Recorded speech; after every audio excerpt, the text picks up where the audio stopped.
Hey everyone, welcome to another edition of Cats and Rats After Dark. I'm here with my co-host today, Nick Levine and Cody Stevens. Nice to have you guys here. Of course, I'm your host, Kirby Lupel. Cesar Lucero will be joining us in progress here tonight. We're going to save some topics for Cesar later on, like the NHL Eastern Conference race. Does anyone want to win the wild card position, number 2 spot in the East? Who knows? But we'll get into that a little bit later. Cody, we've got some topics at hand here tonight with our audience. I know we're going to have some Washington Capitals fans, I believe, watching us live. I was messaging them prior. Appreciate Jeff retweeting out our After Dark stuff. So if we get some Capital fans here, I don't know, it's going to be the Washington Capitals hour here, I guess, Cody. Yeah, I mean, the hatred runs deep with Capitals for me because, Southeast Division, they were the class of that division for like the longest time of it. The Southeast Division, they usually weren't on the bad end of that. That was us. Yeah. Us, them, Tampa, Atlanta, and Carolina.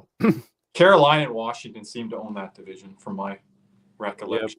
Yep. But, right now, Alex Ovechkin is on his way to becoming the greatest goal scorer ever. As the stat there says, 15 35-plus goal seasons. No one in the history of the game has more than Alexander Ovechkin. Hey, Jeff's going to tell us a lot down there in the chat. He's a Capitals fan down there, so he'll help us out if we're wrong on any things here. But, Alexander Ovechkin, the race is on, Cody. Was watching the special on Sportsnet today about his chase to greatness with Wayne Gretzky there. And it was pretty good. I'll have to sit down and watch all. I think Kevin Weeks was hosting it. So, but, there's a lot of stuff about Alexander Ovechkin this week. And, I know, Nick, you talked about him breaking this record before the end of the year. Like, what odds were you putting at it a couple months ago there? Well, when he was on that torrid pace to start the season, I had it very, I was 95% sure, and then he got hurt.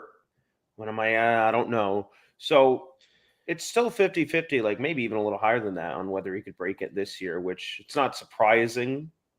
But I wouldn't be shocked if he had to if we had to wait till next year for him to break it, right? So, but the way he's been scoring all year, and it's really, really since the halfway point of last season, it's kind of just been on a roll since then. Remember at the middle of last season, there was talk he might not break the record, right? I think he had 7 or 8 goals, maybe a little bit more, but he didn't have very many goals to up until the All-Star break. And Cody had him in fantasy this year, and he was just lighting the lamp from the beginning of the season. I had him last year, and it was very slow. Yeah, very slow start to the year, but now he's picked it up here, and he might have a chance to break it this year, which when he got hurt, people kind of wrote him off for that, but we'll see. Yeah, if he didn't get broken, the record probably would have already been broken. Oh, yeah, for sure. Probably would have been broken against us. Most likely, that probably would have been that would have been fucking poetic. Because, I don't think the only team I think he scored more goals on is Carolina. It's only because they traveled with them into the Metro Division, where pretty much all the other rest of the Southeast teams went to the Atlantic. So either went to the Atlantic or moved to Winnipeg. So it's crazy about Ovechkin because when you compare him and Crosby, there's one thing that he will always have over Crosby, and that's his durability. Ovechkin's was this year the first big major injury? Because he may have had some nicks and bumps over the years, but Ovechkin's relatively always been an 82 game player, or at least close to it. Yeah, I wonder what he averages, but he's never had any serious injuries to my memory, and he'd always come back sooner, just like he did this year. He was way back before the injury timeline. And with hockey, you never know, upper body, lower body, all that crap. But he came back well before his projected date and timeline. So just genetically gifted.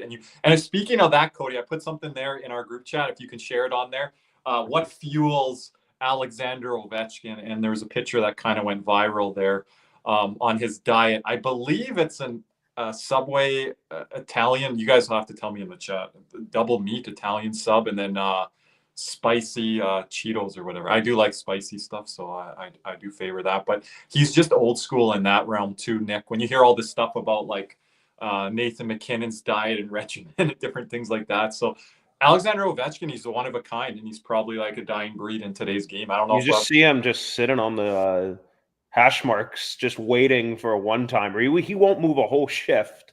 There's like times There it like, is. see those Subway videos? and hot Cheetos. Yeah, and they're like, so that, and then like he'll sit at like the hash marks, like for like 50 seconds, and he won't even move, right? Yeah. Just standing there, and then the pass comes over to him. It's like a half-ass one-timer, and it's been in the back of the net. Yeah, like Insane. Like I swear, the most underrated duo always, and it sucks that he's unavailable for this run. I'd always have the turkey sub there, Jeremy. That's Like- about what I have. Used to look good at the meatball, but I've been laying off of that now recently. Him and Nicholas Backstrom used to be one of the best duos of the late 2000s into the 2010s. They finally cultivated that cup together. And if you go back in that final, Backstrom had a crazy pass where he saucers it over 2 or 3 Vegas sticks, and it finds Ovechkin one-timer in the back of the net. Mm-hmm. But it's funny. I could have sworn this happened years ago, but I don't know if he still does it. But I'm 99.9% sure Ovechkin used to have a Gatorade bottle full of Coke or Pepsi on the bench. Really? For him. Gretzky used to drink a Coke before the game and a hot dog. Gretzky used to eat McDonald's before the games. McDonald's, I think. He'd get like a hot dog in Montreal and then a Coke, or like if it was a good arena food.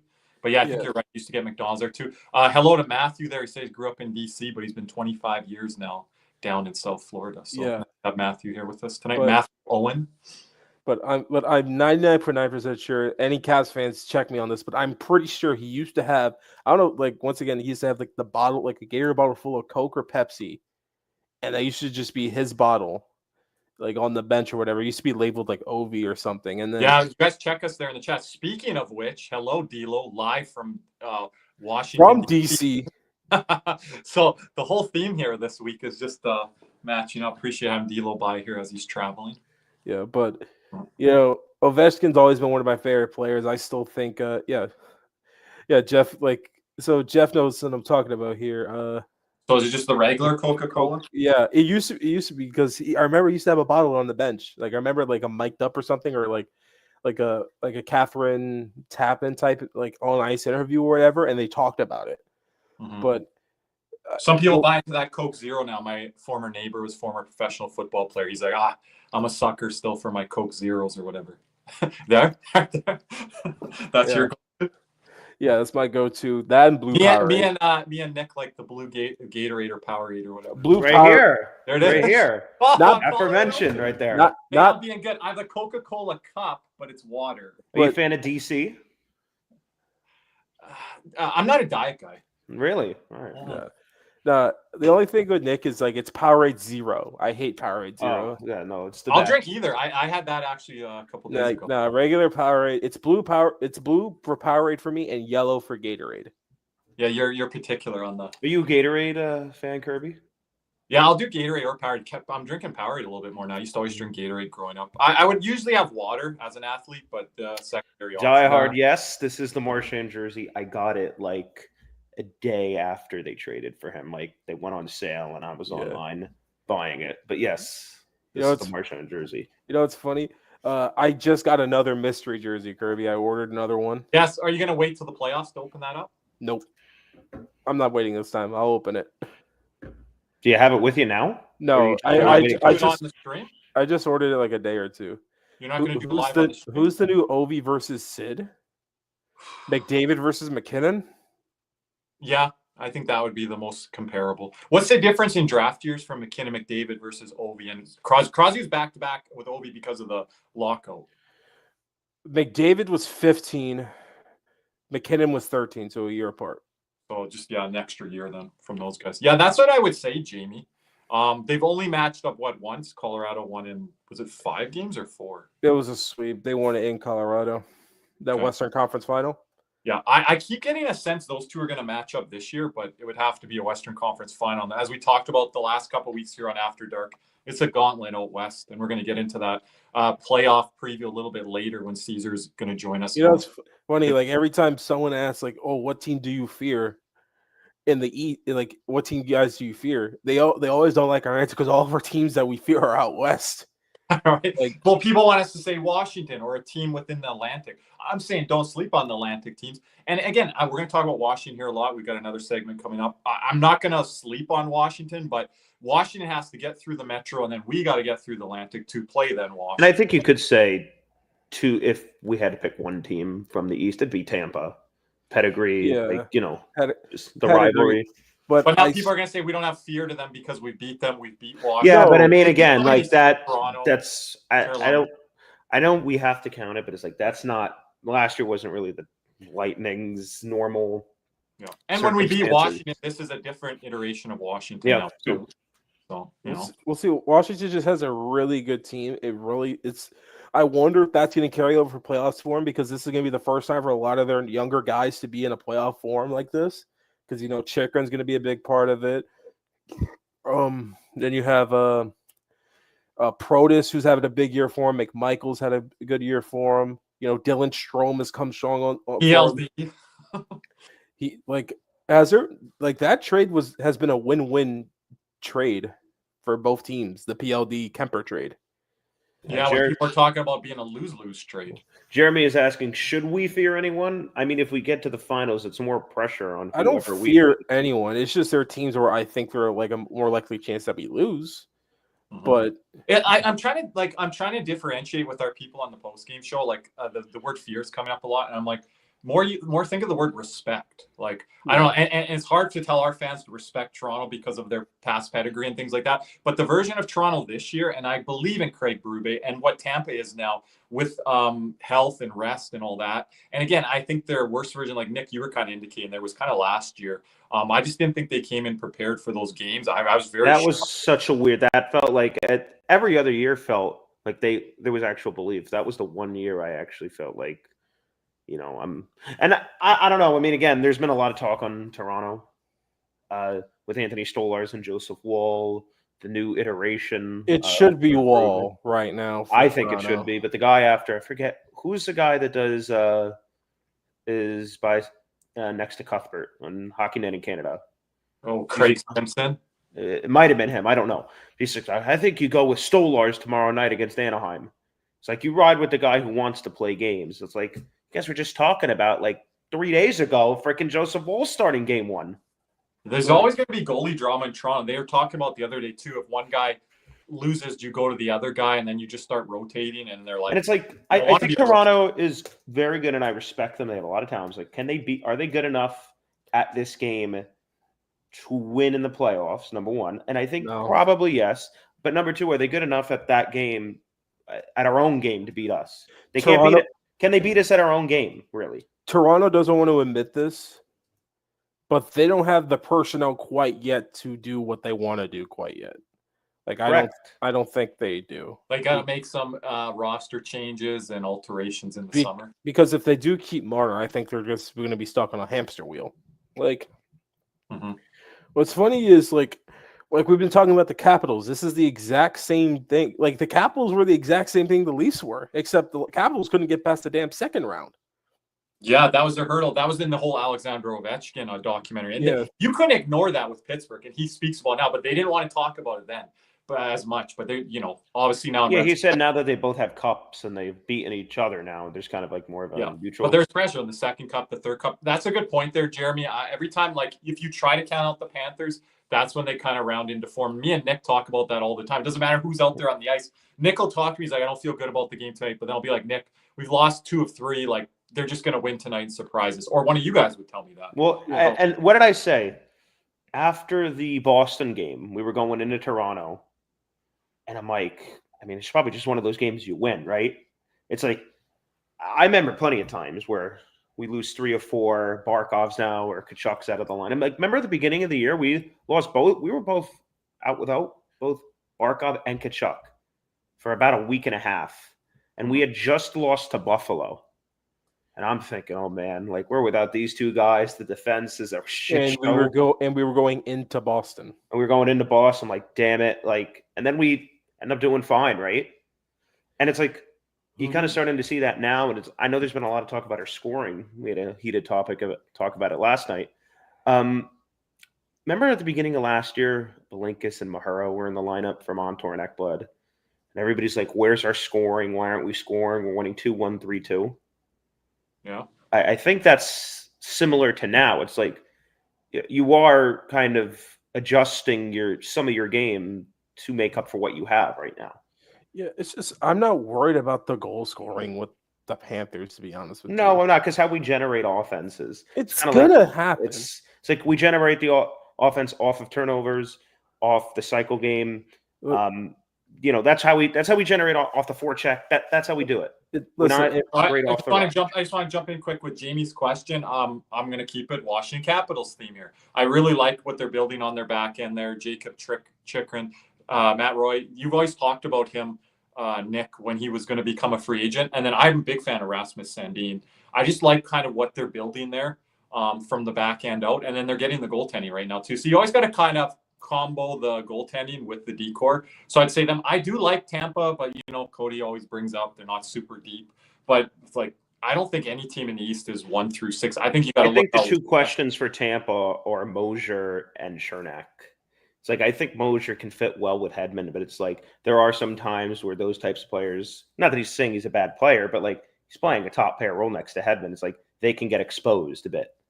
And it's just Chernak like get exposed too, right? It's just with Tampa, I've said this all year. You go back to the Sergachev trade, which I think was the dumbest move of the offseason. I still don't get why you moved on from him. I really don't. I think they should have tried to move on from Chernak. Maybe nobody wanted to take the contract. Probably not. But then you attach a second or something. You give up for it. But the thing is like, I'm not giving up Mikhail Sergachev to bring back Ryan McDonough. Are you fucking kidding me? You do that for Chernak, and then you bring Mosier in, and then you could do like Mosier, Hedman, Sergachev, McDonough. Kind of retool that a bit. Because if we're being honest here, like I think Tampa has the ability to fall to the same vices that cost them last year, which was top heavy and no bottom six scoring. Because they only got like one bottom six goal in that series versus us last year. And that was like what? And that was like who the fuck is that guy? I'm looking right at Tyler Mott. Oh, that was their first lead of the series. Yeah. And Matthew says, "Are you worried about the swag contract?" No, I'm not. Cody's been a big proponent, not worried about it. I'm not either. I know Nick and I were going at it the other night a little bit on the post. Not good enough. Not good enough. Not good enough. But again, he's right now on his old deal. His new deal kicks in next summer. Isn't it better that he gets it all the way now than next year? And you're always going to have one of those years. And Cody, I think you agree with me on this. This is an outlier year for Verhaeghe. Goal scorers have 1 year like this. It happens all the time. I told you, Leon Draisaitl 1 year was down on shooting percentage to where he was down in the teens or something. He's usually high teens or 20. Like, Verhaeghe's like his shooting percentage is half of what he usually is. Well, how about the Caps fans that are here with Alexander? I understand where like people are like, oh, he's got to put the buck in the back. And I 100% agree with you. He does need to. But the thing is, I'm just not worried about it. I'm only worried if it carries over, if it starts carrying over to playoffs or into next year. That's when I start to worry. Oh, Matthew Owen here might be a Panther fan. Okay, so let's move on from Eck Buddies. Was working out by himself at practice facility yesterday. Yeah, because he can't work out with the team because of the suspension. So I think he only do like he can join the team 10 days prior to his suspension end. Yeah, but as of right now, it's only individual. As long as Swacky performs in the playoffs. Yeah, Lucas, I still feel confident about that. Whether other fans don't, I kind of fairly confident about that. Cody, depends on the goalie too. Like I said, if we play Stolars, I think Verhaeghe's just going to pick that shoulder left and right, and he's going to find his goal scoring. Who does everybody think the most likely scenario is for playoff opponent? Atlantic Division team. I have no fucking clue. I honestly have no clue. Ottawa, Tampa, or Toronto. I think it's. I think gotta be split evenly, like 33%. I think Toronto's the least likely. Really? Maybe. Because you think they're getting 1 or 2. Well, here's the thing: if we beat them, that's a 4-point game. Tampa jumps up. So it really all depends on those two games. But if that's the case, then we have like a 3-point lead in the division. Yeah, but it depends on how Tampa does, because we could lose other games. Yeah, but so can Tampa. True. Although I will say I watched their game today. I've been watching them a lot this year. Watched them this week. They've looked really good. and it's mainly just been the top 6 being unreal. Watch them today; they look terrible against the Islanders. I got to give credit to the Islanders today, though. You're saying Tampa looked terrible when they're up? Tampa did not look good today. Go back and watch the game. It was just not a good performance. Like, they jumped on him early, but even early on, it's like first shot of the game, Sorokin allows it, and then second shot of it, and then second goal is like net front scramble. They can't get the puck away out of harm's way. Goes to Perbix, roofs it on Sorokin. Now, I want nothing to do with Tampa. I agree with Matthew. I really would like to avoid that altogether. Last year was the year that I was like, okay. Yeah, that's where I wasn't as worried. It's like when I said it was going to be a long, I think I said Florida in 7. And everybody's like, well, you got to go through them eventually. I'm like, yeah, but I'd rather go through them with Aaron Ekblad there for game 1 of the series. I don't want to have to deal with it. I don't want to have to deal with the first 2 games. Oh, we got to win one now. You can document this right now. Flip that for Jamie. You could no. You can document this right, you can document this right now. Tampa's not winning the division. Well, that's what Jamie's saying. Put it on the board there, Caesar. We need a whiteboard at Caesar's. Well, they stopped playing after 4-0, and it became 4-3 in 5 minutes. So yeah, Caesar, we've kind of got through the Ovechkin stuff. We didn't play the video there, but we talked about Ovechkin, and now we're just talking about Toronto, Tampa, and Florida. And I wanted the guys to talk about this, to wait for you to get here, because I didn't want to get into the Jakob Chychrun and the D-Market stuff until you got here. So it's okay. We haven't got into that yet. If you want to load that up and take it. Let me sign in here and make sure I have everything up. Are we going Chychrun first? Yeah, because we kind of, if you guys want to cover anything while Caesar gets set up there, if you guys want to cover anything else on Ovechkin or what you were just saying there in the Atlantic. Well, if I could just say, what's nice about this is, first of all, the tiebreaker. We got to start winning games in regulation. We haven't won one in over 2 weeks. That's the problem I got. We're not winning in regulation, and I get shorthanded. Not a big game tomorrow against Montreal. A pretty important game for both teams. So the intensity needs to be there. Montreal always brings it against us for whatever reason. I don't know why, but they just do. The nice thing is we have a game in hand right now, and if we continue to win the games we're supposed to, the points percentage, we're going to be fine. The problem with we're not scoring, which he says right here, again, I think a lot of that has to do with the defense. They have to make up for certain things as they did. The beginning of last year, with Belinkas and Maher as the bottom pair, Montour and Ekblad were out for the first half. We weren't scoring either. We went 11-5-1, and we were allowing less than 2.5 goals per game. That is the adjustment, the strategy adjustment we've had to make here. Yeah. We have two key defensemen out of the lineup. We're not able to move the puck out of the zone as quickly. And by the way, putting a lot of minutes on your top 4, and it just makes everything much more difficult. Yeah.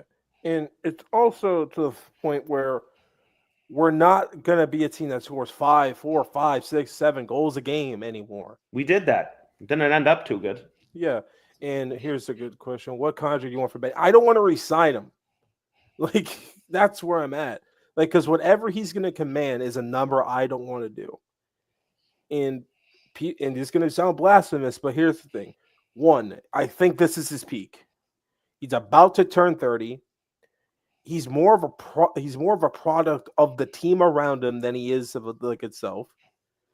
And secondly, I'm not going to pay him. I'm not paying a guy who's going to be a third line center in 2 years, $6 million. I'm not doing it.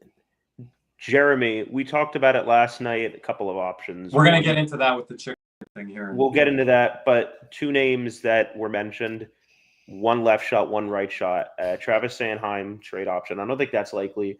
Another one's Neil Pionk. We'll talk about the trade market, and in particular when it comes to Washington, because there's a comparable there from last year that I want to make that's currently on Washington. There's whenever Caesar, you want to put that stuff up. Yeah, I'm just trying to get it all up here. So I'm nervous with this contract. I'm assuming he's talking about Bennett, which makes a lot of sense because Bennett does get hurt quite a bit. I think this is the first year he's been relatively healthy. Yeah, and it's the first time he's going to get over 50 points. Yeah. So he might get the 30 goals and 50 points plateau for the first time in his career this year. And some fans were asking us, doesn't matter what he does in the playoffs. No, what he did in the last couple of playoffs, and he has a Stanley Cup. I was going to say, what he brings in the playoffs in general, before, I think speaks for itself. So he has nothing really. There's nothing left to be proven for any of the guys that are on their deals or whatever. They're not proving anything down the stretch here. I mean, maybe not for us at least. I mean, but I will say this. I think the other teams have already done their homework. I know a lot of people don't want Lundell, and we've talked about this in the past. Like when you're putting Lundell with Tulo Storinen, Jesper Boqvist, and Nick Cousins, take a look at the quality of line mates he's playing. I know everybody loves Ostarinen. The guy is not. He cannot. Offensively, it's just nothing really. Yeah, it's just like whenever it really is nothing. Like you're putting him with like. Ostarinen is 26 years old. I looked at him. And you're not giving him much to work with. It's like the best at that age, you know. And it's just like it's just one. Like I think Lucian is just going to be like a gritty third line defensive winger that you play on the penalty kill. Like that's what he is. He is what he is at this point. Like if he may have a year where he pops for 40 points. But I thought he was going to after his 42 or 47 point year. Was it 42? He had 46. He had 17 goals. Doesn't that seem like so long ago? Oh my God! Was that the President's Trophy year? No, that was the year. Believe it or not, yeah, that was Maurice's first year because everybody was hurt. He had to play with Tkachuk and Bennett, and he played damn good. But the thing is, it's just I think like Etu could pop. He could be having like a quote unquote down year, but we'll see. But I had this year last year. He had the. It's the same exact year as last year. He's a good player. He's in the playoffs, but again, like. That's the opposite of Verhaeghe. When a guy replicates that for 2-3 years, that's who he is. When Verhaeghe has an outlier year, that's not who Verhaeghe is. But over an 82 game season with Los Arena, it's just like you can't expect Lundell. Which, by the way, Lundell could still very well get 50 points this year. Which, given everything that's happened, with who he's played with, it's just to a point where because you're more than likely gonna get more out of Lundell at $5 million than you are at Bennett at $6.5. Like it just comes to a point where you're gonna have to let the young guy take over. Like I understand Benny brings all the physicality into this. I understand all that. But it comes out and Zito and I feel the fan base can't complain, Cody, if they want that Bennett that bad, which I think most are in that camp, then you can't complain at what we have on the back end. And for people saying like he'll take a pay cut, define pay cut. That means they don't know anything about his agent, and they're just going off of line. And it's like, hometown discount. Like, first of all, he's not from here. He's been here for 4 years. I mean, if there's enough money somewhere else, like playing back in Toronto, right? And it's like comments. I understand. I understand the premise of when they say, "Well, how are we going to replace him?" Fans don't know how the players. They don't tell the truth. No, of course not. And it's not the truth, but we know that. It's like at the end of the day, it's like you can't pay three. Like, I mean, unless you're not going to pay wingers that much, which we're already paying 3 wingers a lot of money. So there goes the money that you would want to give to the centers. It's like I'll compare it to Vegas. They had Eichel at I think 9 something. Stevenson had a very low cap hit, and then William Karlsson was at $6 million. Yeah. Now they have Hurdle, who makes I think about 7. People didn't like that deal. But look at what they pay Brett Howden and Pavel Dorofeyev. They had to let Marchessault go too. And look at what they pay their goaltenders. So, I mean, unless we're going to do that, which I think would take some pretty major roster reconstruction here, moving pieces, we just simply don't have the money there. And I get in premise when they say, okay, how are we going to replace them? I know they don't mean in terms of production on a second line. 6 by 5, there's no way in hell Bennett's taking that. Yeah, I don't think he takes that. You take a look at players around the league. I would pay him 6 by 5 here. Hold on a minute. You take a look, you can replace his physicality and the toughness and the culture somewhere else. Lundell can replace the second line center role. You can replace Bennett's physicality other places in the lineup. I wanted to be on the defense. And then maybe you go get a more physical top 6 winger or a physical third line center. Trent Frederick, Kirby, you've talked about Zach Whitecloud. If we want to if we win a cup, what is Benny staying for? It seems like a time exactly. to cash out. Like he's gonna cash out. He's already won a cup. That's the thing. Yeah, Caesar. We already showed this picture a little bit earlier. Okay, just making sure. Yeah. Chychrun. We want to get to Chychrun. So let's get to that now. But I mean, so, I know we're talking Bennett here, but we're probably going to transition to some Aaron Ekblad talk within our community. But we want to talk about the Jakob Chychrun deal. We're waiting for Caesar to join us tonight because I think he has conflicting differences and opinions, which is always nice to hear because we'll have a good debate here on was this a good deal or was this not. So Chris Johnston had the tweet out there. I think you have it there, Caesar. Also Elliot Friedman as well. Yeah. So we'll kind of share the particulars there. Cody, I don't know if you want to pull up Puckpedia as well as we discuss this and talk about the D market. But the D market has shifted now. And we thought, Nick, this would happen kind of, at the end of the year, maybe on the draft week, maybe a few days before July 1st. But already we can kind of envision ahead. What are some of these defensemen going to be asking? I saw the contract and I'm like, is he a right shot? And I just don't know it. That was my first question is like, he's got to be right shot. Then I saw his left shot. I'm like, whoa. Because here's the thing.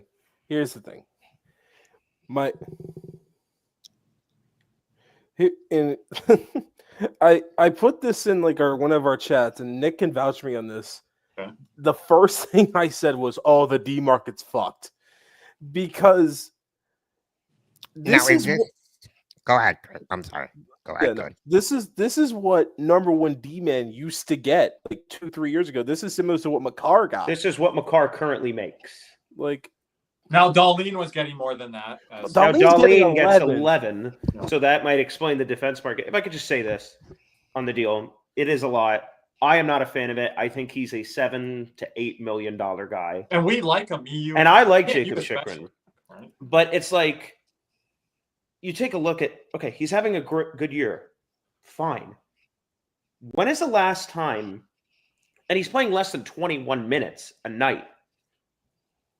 When is the last time he's truly been a minute muncher, number one defenseman, if ever? He hasn't been healthy enough to prove it. Yeah, that's so he has health problems, number one. He's had injury concerns. He's having a career year, 18 goals, 44 points, playing less than 21 minutes a night. And I can't remember and he's not a defensive stalwart either. I mean, he's a good player, right? He's one of those eye tests, meet the analytics debate community, and they try to. But it's like I'm doing a consensus that he's a good defenseman. He's a good player, and I was actually looking at him for Panthers, but it's like $9 million. That's a lot of damn money. I'm going to be honest with you. But like Cody said, this might be a hot take. I think the talent is there, but with all the circumstances considering. Is he really better than a Shea Theodore or a Noah Hannafin? He's probably right. That's probably where I had him ranked. That's where he's projected. I don't think he is. I don't think he's better than Hannafin or Theodore. I think there's a chance. I think there's a great chance he's better than Hannafin. It's just. And I worry about the minutes there. That's something Jeff, as a Caps fans, talk about. We have some guys of our defense that play number 3 defense position for us play 22 minutes in their sleep. Yeah, and it's just with Chychrun is $9 million is going to turn into it's going to be $8 million. What it is now, $7 million is going to be now. Okay, I understand all that, but there's going to be a point where let's see, he was over 22 minutes in 1920, 2021. And then then his body broke down on him because he was saying his games played, he was 68, 50, 53, 63 COVID shortened year. So he played all those games. Then he played the full season in the COVID series here. And then this is where the injury started to happen. 47 games in 21-22, 36, 48 in 22-23. He played all 82 last year, and he's probably projected to play all 80. He's probably going to be at around 79, 80 games this year. So we'll see. But the minute he started hitting above 23 minutes, that's when the injury concern started to happen. So his second season of Caps, this is his first season. But I was just kind of shocked by the $9 million tag. I thought they were going to re-sign him.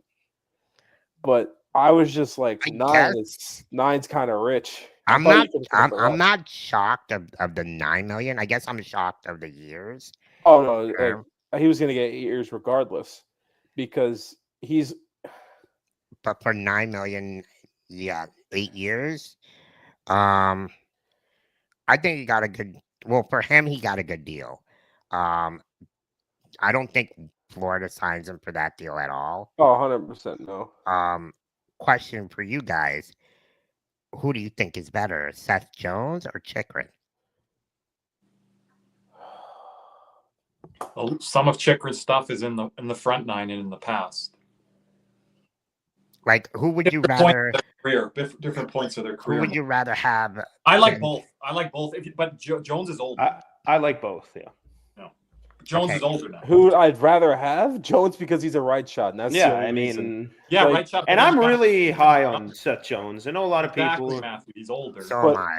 But I'm really high on Seth For Jones. what we're getting Seth Jones for $7 million a year, I Yeah. think people need to like relax on his contract. And you know, he's been doing such a great job for us since Ekblad's left. So envision him taking over the Carlson role when Carlson retires. If he does that, that's what I thought he was going. that's a to triple the home run for Washington if he does that. yeah, If he does, but and I think that's what they're seeing. those are big shoes to Big fill, shoes. though. Yeah, It is. I Those are big Jeff, I was shoes. a bigger Carlson fan than I was a Mike Green fan when it comes to the Capitals. So those are big shoes to fill there. All right, Matt. What haven't you been impressed with Seth Jones? Because he's done what Maurice has asked him to do. Yesterday, he played 28 minutes? Yeah, I think what he's been asked to do is come in the middle of the season to a brand new team, and not just been asked. He's been thrown into the number one defensive spot on a brand new team with a brand new system. And the first 5 or 6 games was all right. I think ever since that Columbus game, he has been excellent. He had I'm going to be honest with you. He's looking more and more dynamic every single game. And Maurice said, give him another year and a half. Give him a training camp. Yeah. Give him a training camp. And Maurice has even said that he thinks he can be one of the best defensemen in the league. Now that's saying a lot, and I'm sure he's just saying that because he's on the team. But for what he's been asked to do to fill in that number one role that Ekblad has been doing all season long, I think he's done an A+ job. Especially with the minutes that he's collecting. And remember, Kulikov is not on the team or has been injured too. So he's having to play a bigger role than what he initially. It's so annoying because both of those fucking mistakes are so self-inflicted. I know. But just to get back to the Chychrun thing, we do have a video to play there before we do wrap on the Chychrun thing. I know you guys want to get into maybe the D-Mark a little bit more, Nick, but before we do that, Caesar, you off air said you're a really big fan of this Chychrun deal. So is that what deal you would give him, the AAV and the term? I personally would have. I think Washington has the cap room to do it. And now, would I have done it for Florida? I don't think we would have been able to. But I think it worked out for both parties. Ovechkin's getting older, so they're going to be done with that contract soon. They're going to have some money to spend too here in the next couple. They got a lot of young. They've got a good prospect. Once Ovechkin is done, and Carlson is done, yeah. I think this contract people are not even going to really notice it, and they're going to be like, "Well, okay, if he's not healthy." That is true, but how many times have they said that about Ekblad and his contract on our end when he was making that money? Ekblad's always had to hear it. Yeah, but it's just the injuries. You know. It's just the Caps are gonna have to go big fish hunting really soon, and I'm not talking. You're talking Backstrom replacement, like that type of player. Whether they're going to be past that, they're going to need a centerpiece pretty soon. Because unless Ryan Leonard comes out the gates flying. So you're talking, not that I'm saying he's available, but you're talking Kaprizov level. Kaprizov, like that kind of guy. And younger Panarin, not where Panarin is now.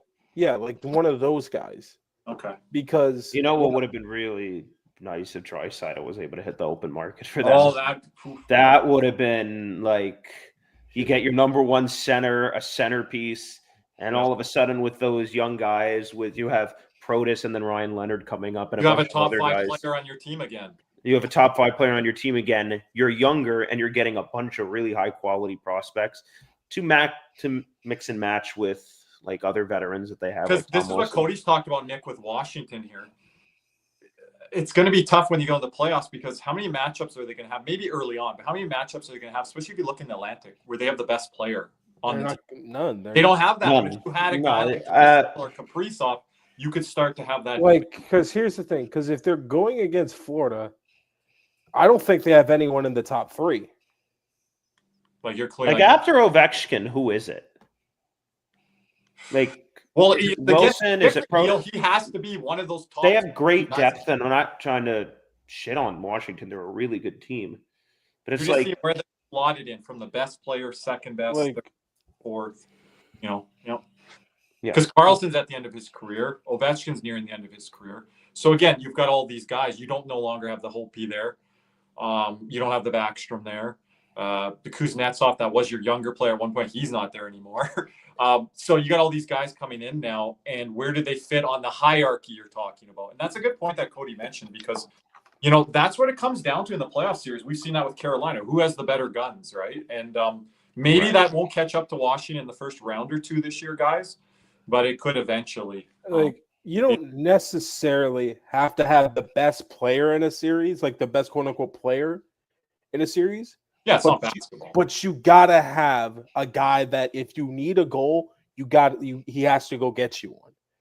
Like Washington, like Ovechkin, maybe, but he hasn't really had that history in the playoffs, if we're gonna be honest here. His best playoffs was in 2018, and they won the cup.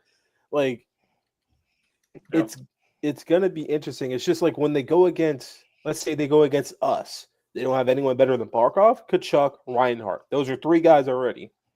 Tampa, they don't have anyone better than Kucherov, Point, and Vasilevsky. 3 already right there. Like, Toronto, I could hear arguments. Like, that'd be an interesting series, but the only thing holding back Washington this year is just the star power. It's the only thing holding them back. I think they have the coaching. The goaltending, I have question marks about, so we'll see, because none of those guys have a lengthy... they've essentially, I think Thompson is the edge, but they've essentially split starts this year. Yeah, but neither one of those guys really have any playoff experience. And again, I'm always cautious of the long-term, and I'm not saying Washington doesn't have a bright future, but everybody's having a career year. It's just one of those, could be just one of those years. Like magical regular season.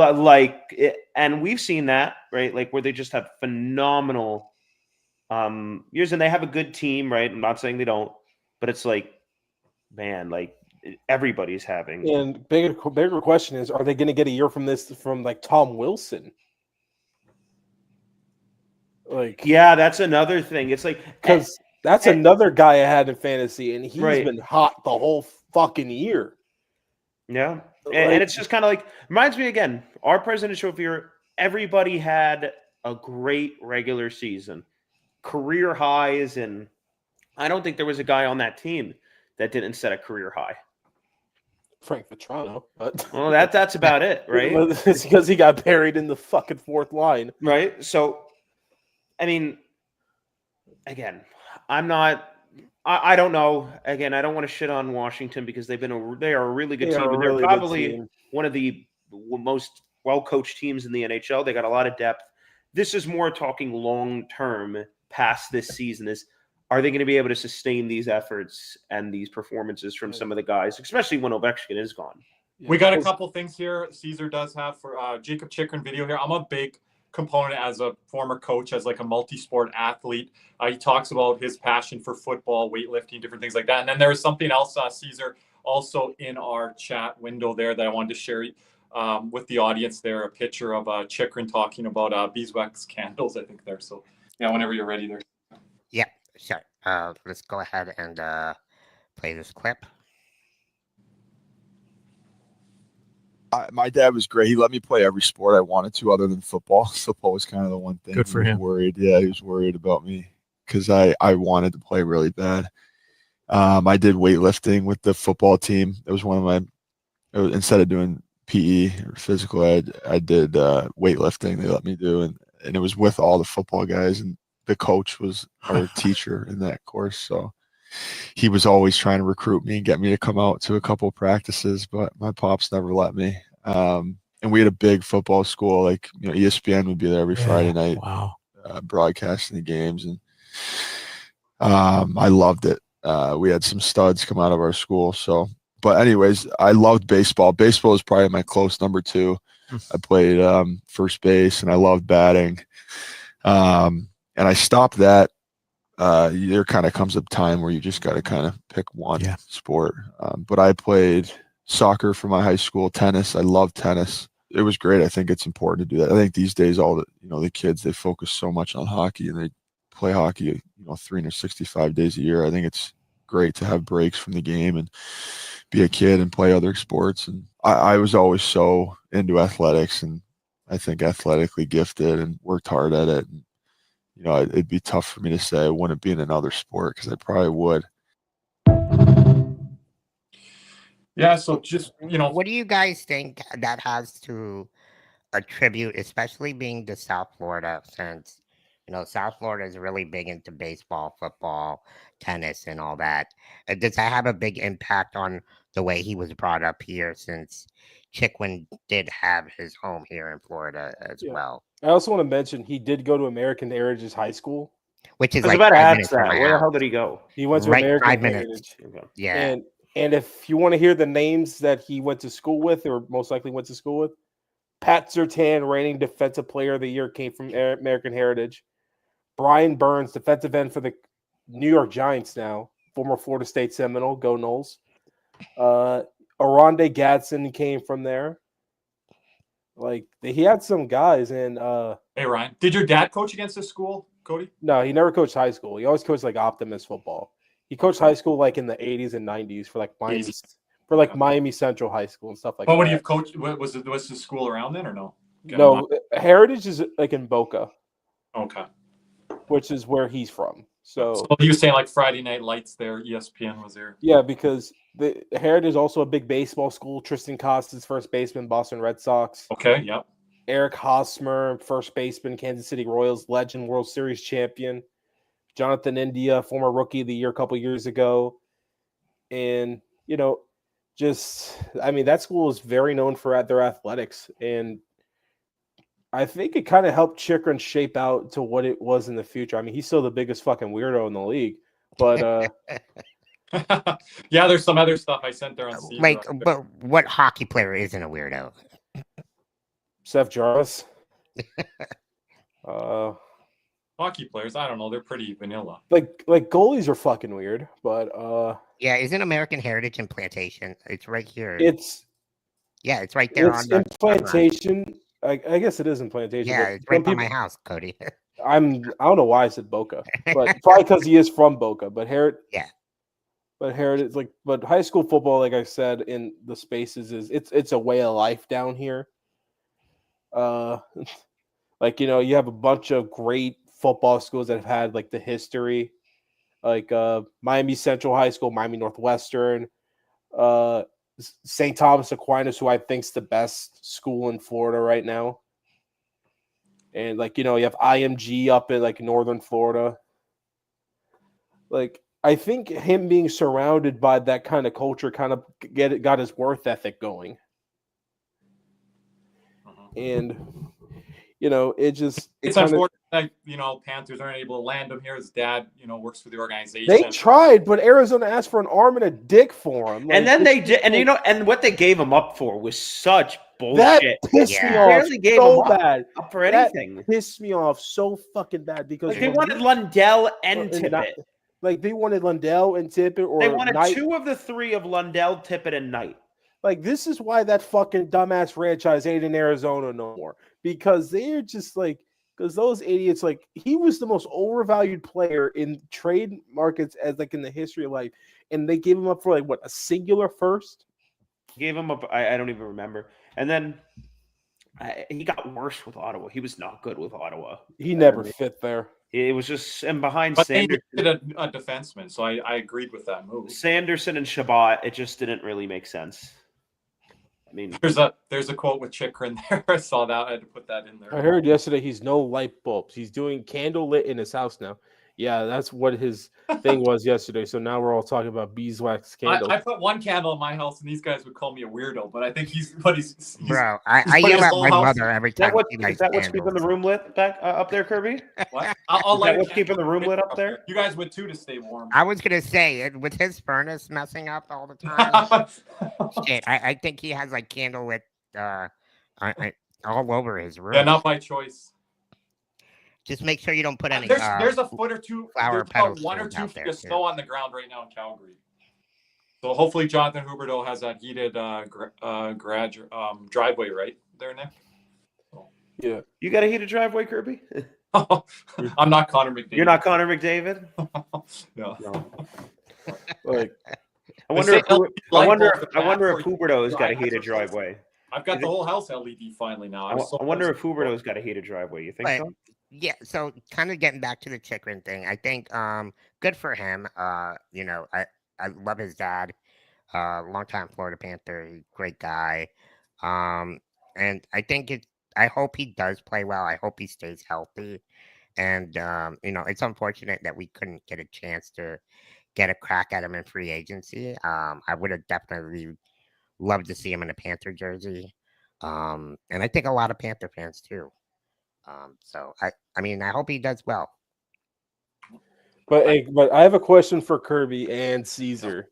Yeah, because I think Nick knows this answer. Ever since Chychrun has gotten to the Capitals, him and Ovechkin sing a little bit of a song in the tunnel before they go out for the game. Do you know what song they are singing? Who does Ovechkin sing it with? I thought it was with Carlson. Chychrun. It's with Chychrun. I thought it was with Carlson. I don't have any idea. I saw the clip. I don't know what the hell he's saying. Like, wait. Repeat that again, Cody. They sing a song like they sing a song before they hop out of the tunnel before the game. I'm just asking. Do you guys know what song it is? Should I go off what Antonio's saying there? I don't know. Who knows? Someone with like Nick want me to say "Sexy Red" or whatever. Oh, jeez. The name any of her songs. We might got to get you singing Luther Vandross on here, Kirby. That was not. You're going to start singing, then we're. I'm not good with naming songs. Like Caesar. I'll share this. Like you can stop your screen for a second. Maybe a little bit of Johnny Cash, Kirby. Like here, like I'm so happy for this. This is my favorite thing of the world. This is my favorite video. Bands to make a dance. Oh my god! How the hell am I supposed to know that? Because I don't want to get copyrighted. It's a stream. We've done it too many times. But the thing is like Jakob Chychrun wears these like headbands on his head for to like hold his hair back. It's Ovi will just go like this, like bands to make a dance. Oh, that's where it comes from, the origin. Okay, I didn't know.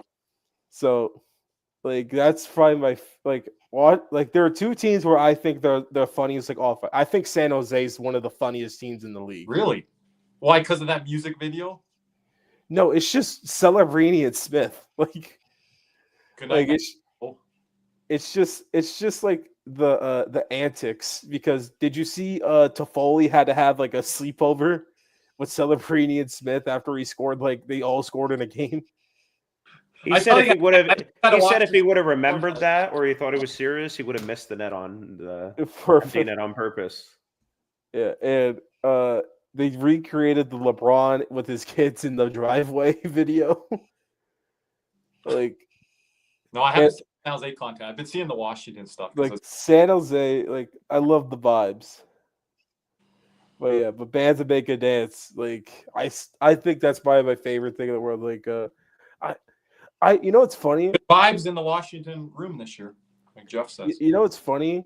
You know like how teams like give out stuff to like team MVP for like each game or whatever? Why did we stop doing that? Like Yeah, Like, we had- Well, I didn't know we did this at the time, but apparently the year we made the first cup run with Maurice, they gave out a dog bone. Oh, and yeah, they did. And I didn't learn about that until after the playoffs. Yeah, after yeah, no, After the playoffs, I had no clue about the dog bone. that's with the trainer guy. He ate a T-bone steak or whatever. yeah, no, they gave the puck to like the. I remember they MVP, gave Mark Stahl the bone, and he's Speaking of like, dog bones, don't they have like a celebration here before they go on the ice? That's the one we just saw. You guys, Wait, no, this I is don't when. think this. Doggy, no Bucky tonight? That's the one I'm talking about. Doggy! No Bucky. No Bucky for you. Doggy! No help! And so, it's not a 10. It's 10. Yes, sir. You know why they were telling him to go no Bucky, right? Strome? I don't know. What was the story behind that? They weren't telling Strome to do it. They were telling Duhane to do it. But they were not. I saw one video where they're knocking Strome's helmet off. And I know, no but that game it was Duhane because. Oh, Duhane, so they do it to everyone. Okay, I saw the No. Strome. Yeah, but because they're in Minnesota, Duhane's making his return to Minnesota. So is someone just doing that just to act up? So everyone grabs the guy and says, Yeah. "Hey, helmet Yeah, off." you know what's funny? Something That, you go out I there don't know about Nick, but that video just made me miss like being in the tunnel. Like the tunnel's like. I like, just miss the locker room atmosphere, like just I getting can't. ready, or just even I can't. during the half times. It's those moments you I- just like cherish forever. I can't speak on what words were said in those tunnels, especially in between periods. Nick knows exactly what I'm talking about. I see that sly smirk. Like, no comment. But speaking of Jakob Nick Fox- Chychrun and the Washington Capitals, Yeah. how does this affect the rest of the defensive market? I was talking with a couple of people the other day, and I'm actually going to pull up what I said right here. Oh, you're not going to pull up D-market contracts? Well, I don't. I tried doing. I know the D marker like the back of my hand, so we'll be all right. But So just give me a moment here. So essentially what I was saying is with everything going the way it is, there's a shortage of right-handed D-man on the market that essentially means you're going to have to overpay for right shot guys. And what I said was I think at this point, the left shot, right shot thing, and I could be wrong, may be a little bit overrated with the way the NHL is going. I'd rather pay a better left shot defenseman less and play him on the offside than overpay for a right shot D-man. And I use a couple guys like Vegas plays guys on their offside. Again, if you can get cheaper right shot guys, sure. But it's like, I think the way the NHL is going, you're going to have at least one pair with a guy playing on their offside. You're going to have a left shot guy playing on the right side. We have that already with Kulikov. I think you're going to start to see it more in the top four. Why? Because people are copycat in Florida, or you just don't have enough right-handed? I just don't think you have enough right. At a certain point, it's like the way the NHL is going, it's like you're either going to overpay for a right shot guy or you're going to get a good left shot guy and you're just going to have to deal with him on the offside. So I think, and yes, I don't like the contract. I think, again, it's 1 year and everybody's having a good year for Washington. I don't know. I think personally what this does for the UFA market, we'll talk about Ekblad. We were talking last night. People are saying he's not going to get a long-term, like he won't get a 7x7 is what the consensus was from other people. I said, I don't agree with them. I think he's going to at least get a 7x7, if not more. Like, I think if he goes out on the open market, Kirby, he gets at least a 7x7. Agreed? And who are the other defensemen that Cody wants to mention or you want to mention as well? Because we're talking Neil Pionk. I've mentioned Travis Sanheim. I think Neil Pionk, the comparable to Washington I had was Matt Roy. Sanheim's not a UFA, though. No, you would have to trade him, which we have the 2020 UFA guys. UFAs. But I'm talking about why it's changing the market. There's Cody Ceci, which I don't think anybody's too big a fan of. Cody that. Ceci, Matt. Oh wait, no, Matt Dumb is a 3-year deal. Ilya Labushkin. Henry Yoki Harju, guy that was mentioned. So he's going to get paid. Wow. I don't know if he can get paid or not. Jamie, is that Jamie Thorns of That's Chaos? Jamie. Yeah, don't get remember that. I'm not getting into that again.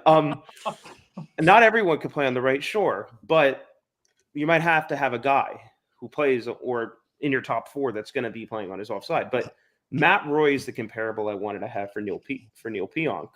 Matt Roy got 5 years at 5.1, I believe. And if it's more, please let me know. Pionk probably could get 6. I think Pionk could probably get 6. Yeah, his number could go up. No. So that's where it's interesting. It's like I think Roy and Pionk are very similar. Like obviously different play styles, but I think quality of player they're very similar. Like I don't think one's overwhelmingly better than the other. If we could try to get Neil Pionk for $5.5-6 million for about 5 or 6 years, I think that could end up being a really nice option. That's a guy who I think at Kirby, we've talked about Winnipeg's defense core before. He plays bigger than he is. He's 6 foot, but he's a mean defenseman. He can skate. He can move a puck. I think it'd be a really nice fit. And plus, I also think it'd be with Paul Maurice. And he has history with Paul Maurice. Yeah. Jones replaces Ekblad, and then Pionk kind of goes on that second pair. You could do Forsling, Jones, Mikkola, Pionk. I'm getting you on the Pionk train because I mentioned it to Carly or someone in our post-game show there. I think that's names, and that was I'm really getting on that. Now, again, could he get way more than that? Is Winnipeg not bringing him back because they believe in Sandberg and DeMello and some other guys? Is he going to get priced out there? And then Morrissey as well. Well, I don't know what the thing is now. Anything can happen. Like, I don't have a pulse on what other teams are doing, right? Like, I think we know, like, the Ekblad thing, it's looking rough. I mean, as far as keeping him goes, if you want to keep him, not everybody does. We need to give Benning a chance, Jamie says. That's great. That's not a top 4 option. But here's the problem with Benning. I mean, you can't put people in a position to fail. But here's the thing. You got to put him on a ball and penalty. I do agree with giving him a chance, though. Yeah, but we can't put him in this situation because we're not going to be using his strengths. Like, I'm looking at some of the contracts here. I'd rather have Megna up than Benning right now for what we need. Yeah, you and Nick mentioned that last week. Because if we were missing like a Schmidt or a Jones, then Benning gets the chance. Power play guy. I wanted to ask you guys about. I'm just going to name some defensemen, and I'm going to try to do defensemen that the contracts don't end too soon, right? But before you do, let's get a quick break with our CanesWear sponsor. Panthers fever is here. Are you geared up? CanesWear in Davie is the place for all your Florida Panthers needs. They have the latest gear for our favorite NHL team. Jerseys, polos, t-shirts, hoodies, hats, and more. CanesWear has you covered. Stop by their store in Davie or at pantherswear.com. Again, that's pantherswear, WEAR.com for all your Panthers gear. And CanesWear is actually running a promotion right now where it's $15 off of $25 or more. There's a promo code 1525. So if you go to CanesWear.com and enter that code 1525, get $15 off of your order of $25 or more. Go on to CanesWear.com. Just got a Barkov jersey from CanesWear. Appreciate it. It was quick as hell. Oh, really? We got to show that on the stream, Cody. And then just want to get one more here. Jeremy Beckham, who's been joining us here all week long and here on After Dark as well. Hey, Panther fans in South Florida and need real estate help, check out Jeremy Beckham with Nexthome Treasure Coast. It's a boutique service with a personal touch. Jeremy and his team put humans over houses. Working hard for you, whether you're buying or selling. Ready to move? Hit up BeckSellsFLA.com. Again, that's BeckSellsFLA.com or call 772-475-5371 now. You'll be glad you did. Nick, back to you on market. Look up before I do. A couple of comments I wanted to get to here. Matthew's been asking a couple, but he says, I think Bjornfoot has been okay. I think he's been a little bit worse than okay. I think, again, it's just put him out there as little as you possibly can and just pray the trash can, the FSU trash can. Matthew, have you been watching the game? But no, I don't think he's been that good.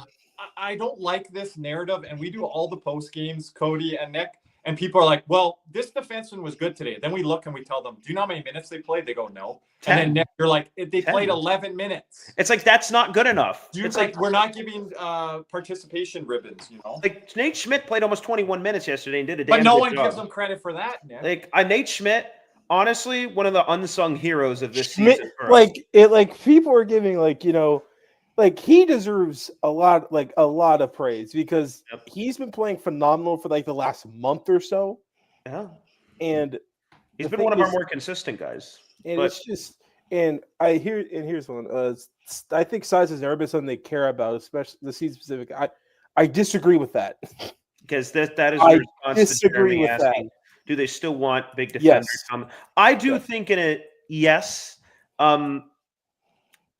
You know, Pionk is around Forsling's size, so does that mess with their thing? Now, again, you'll still have Jones and Mikkola, and then you can get a bigger guy on the bottom pair. You know, we're kind of talking about this as we take a look at the we can get to Jeremy's question, get back on track. But Matthew, you're like, he's been okay.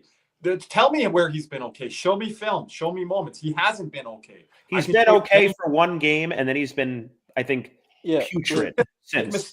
11 minutes. We're supposed to congratulate the guy. Because here's the thing: Edmonton just scored, tied it up, but people were like, I think it was like a game or two ago, where we were having another rough game defensively, and I think it was Columbus. Like, it could have been later than that. I'm not sure, but you know what the difference was? What we did differently?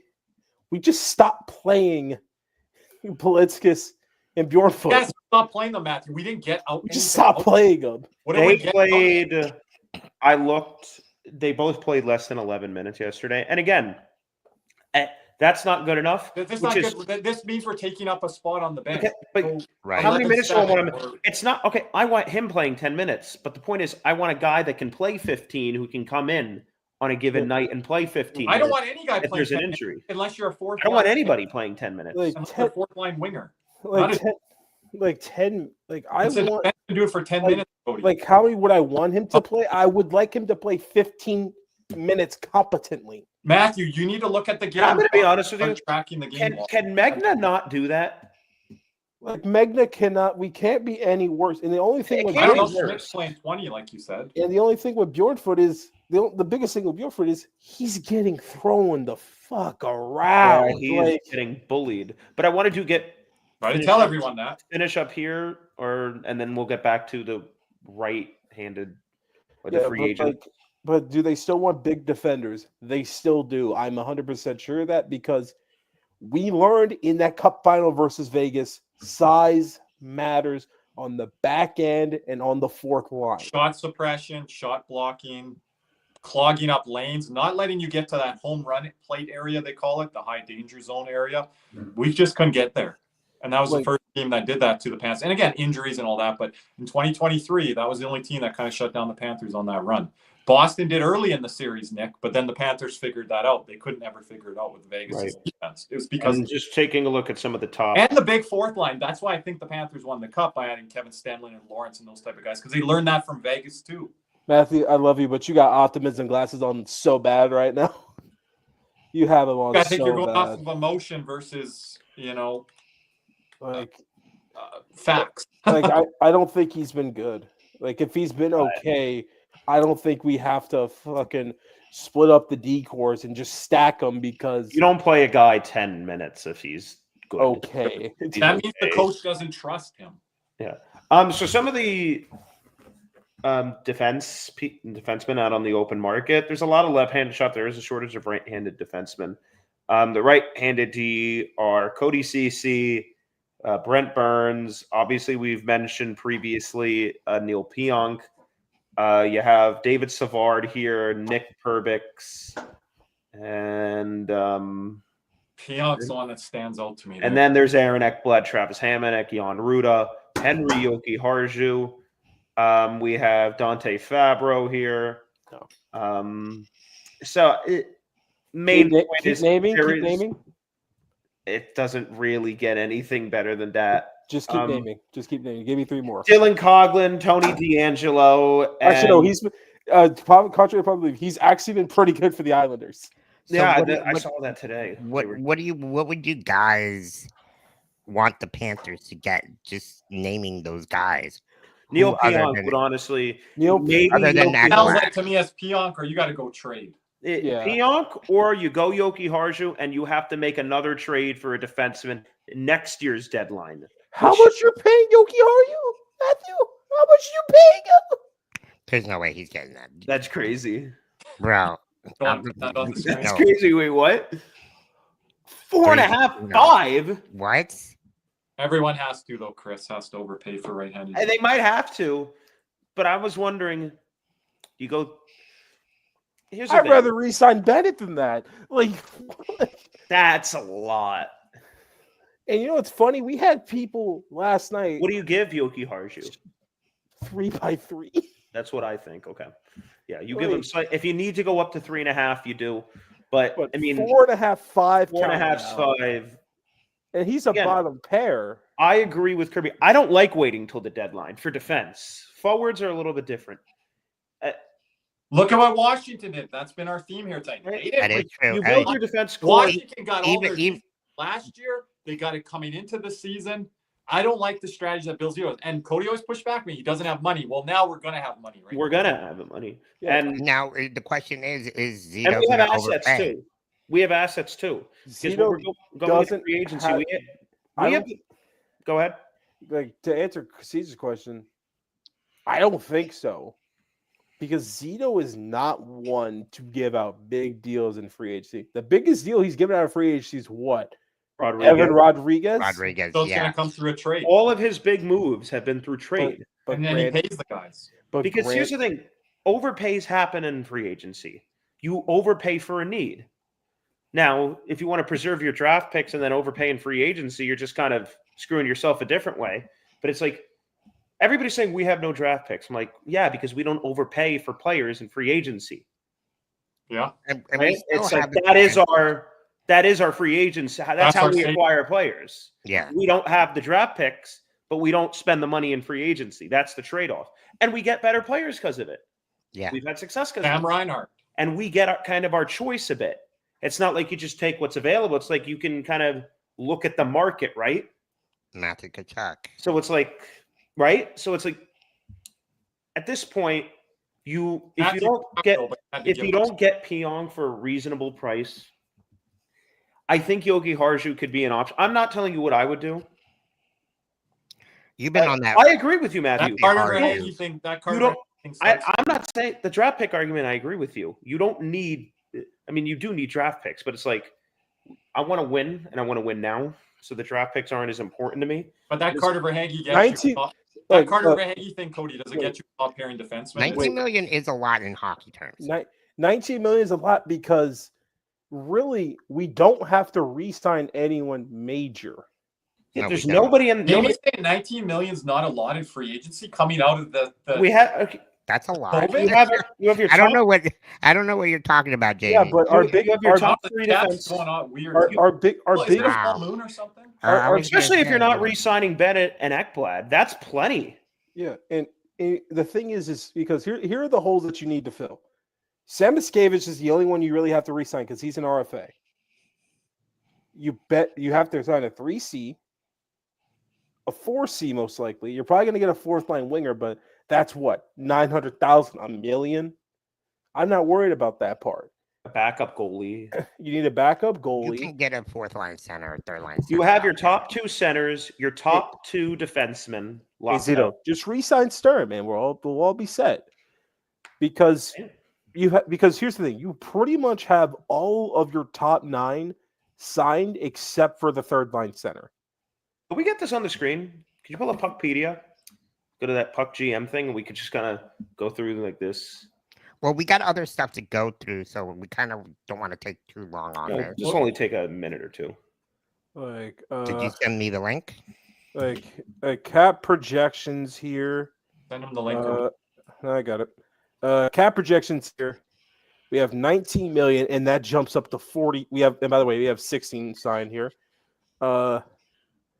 And holy shit, we jump up to 42 million year after. That's when Bob is off the books. Oh Yeah. So we'll probably have right around like 36 million to play with then. But then, and depending on whether Bob Dep- signs a year or And two. depending on who else is on the books, maybe Samasevich gets a long term. yeah, because here's the thing, Bennett, I'm not sure is resign. Marchand's not really a priority. If he comes back, he comes back.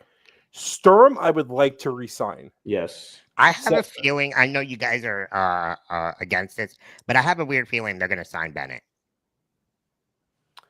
I hope it's That's any. just- I just for them to open up negotiations again. I mean, maybe I'm just reading through the lines. I think you're reading through it because they were talking early in the year, but I guarantee you there was a big ass gap. And so they're like, all right, let's reconvene later. And again, Caesar, you could tell me if you do this differently, but this is very wrong of fans to do. If you're just reading our local media and local scribes, that's just going to put you down the wrong path. You got to read everything that's out there, and then you got to decipher that information. Right. So no, I understand it. But I feel like, I don't know. I personally think Bill Zito loves Bennett.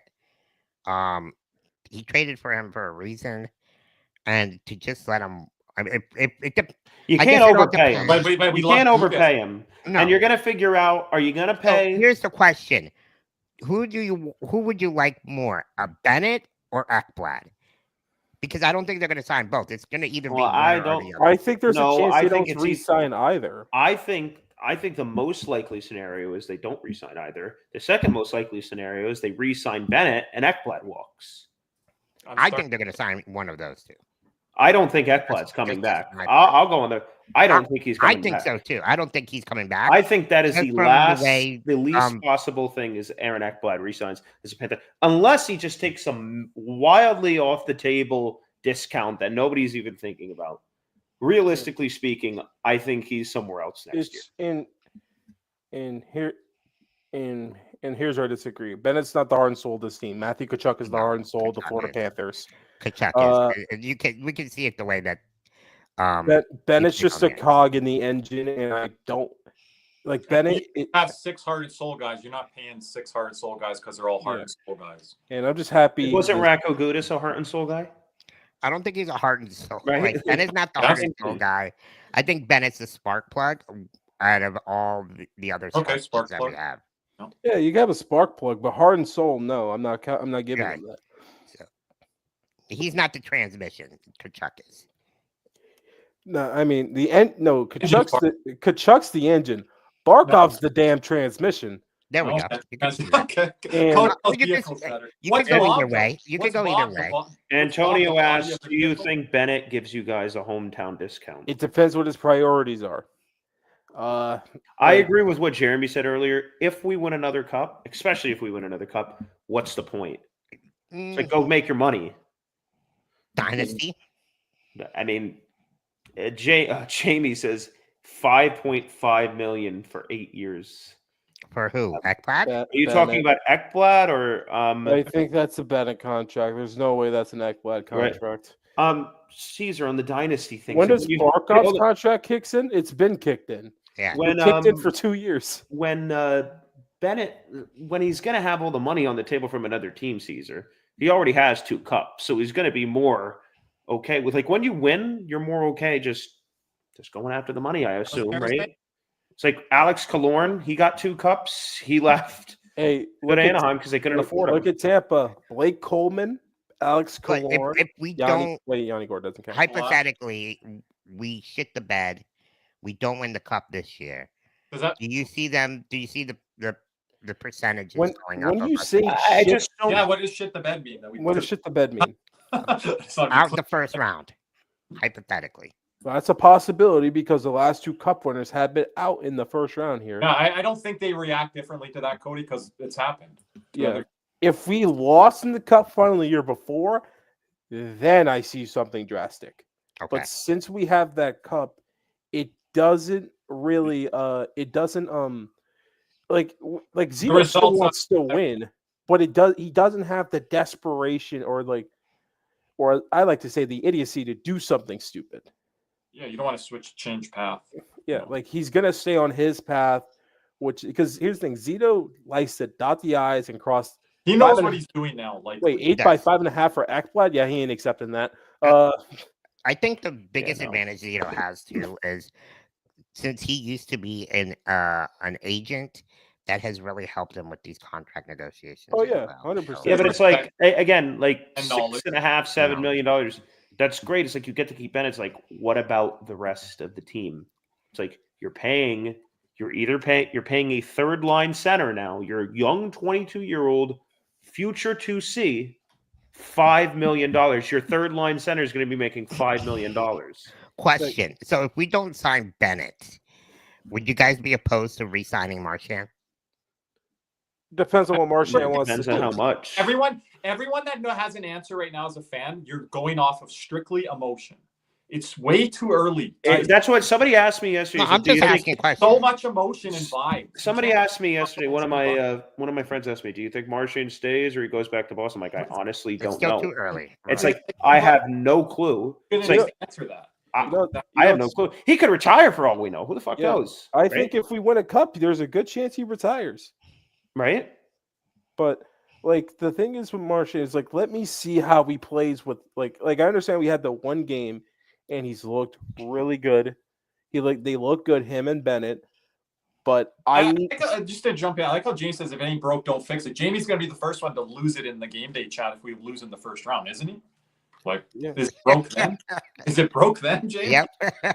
I'll say this. If it ain't broke, I get that, but it's like these players aren't staying the same. They're gonna age. Yeah. They are not the same player. They're not the same player today that they The will be in duality 3 of man. years.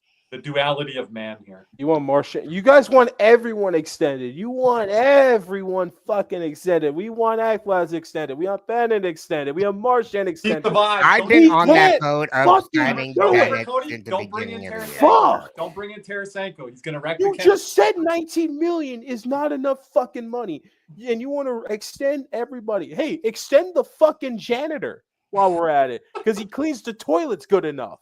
Like what? The Hey, I I'm gotta all do that. for it. I'm all I don't for got a it. janitor. I got to do that tonight upstairs. Like fuck Kirby, you get an extension. like hell. I just got the toilet bowl cleaner the other day. No, I mean, again, I don't even know if I want Marchand extended because I've seen him for one game, right? Like, I don't know.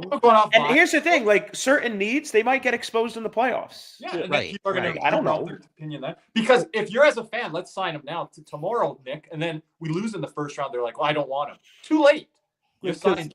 Yeah, I don't think you sign any more deals. I don't think you should sign any more deals. I'm not talking about you, Caesar. I'm talking about in general. General, though. like- Our fan base is like very much like the vibe. because here's the thing. Because when Bennett has a good game, we have like I just see on Twitter. Oh, why wouldn't you want to re-sign him?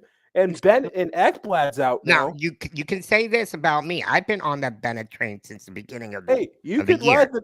You're No, but the riding people that are in your group are the same people that are in Nick's group, Caesar. That go extend them now, sign them now. Me and Cody got to hear it every night on the post game, but they're in your guys' group chats. In your section.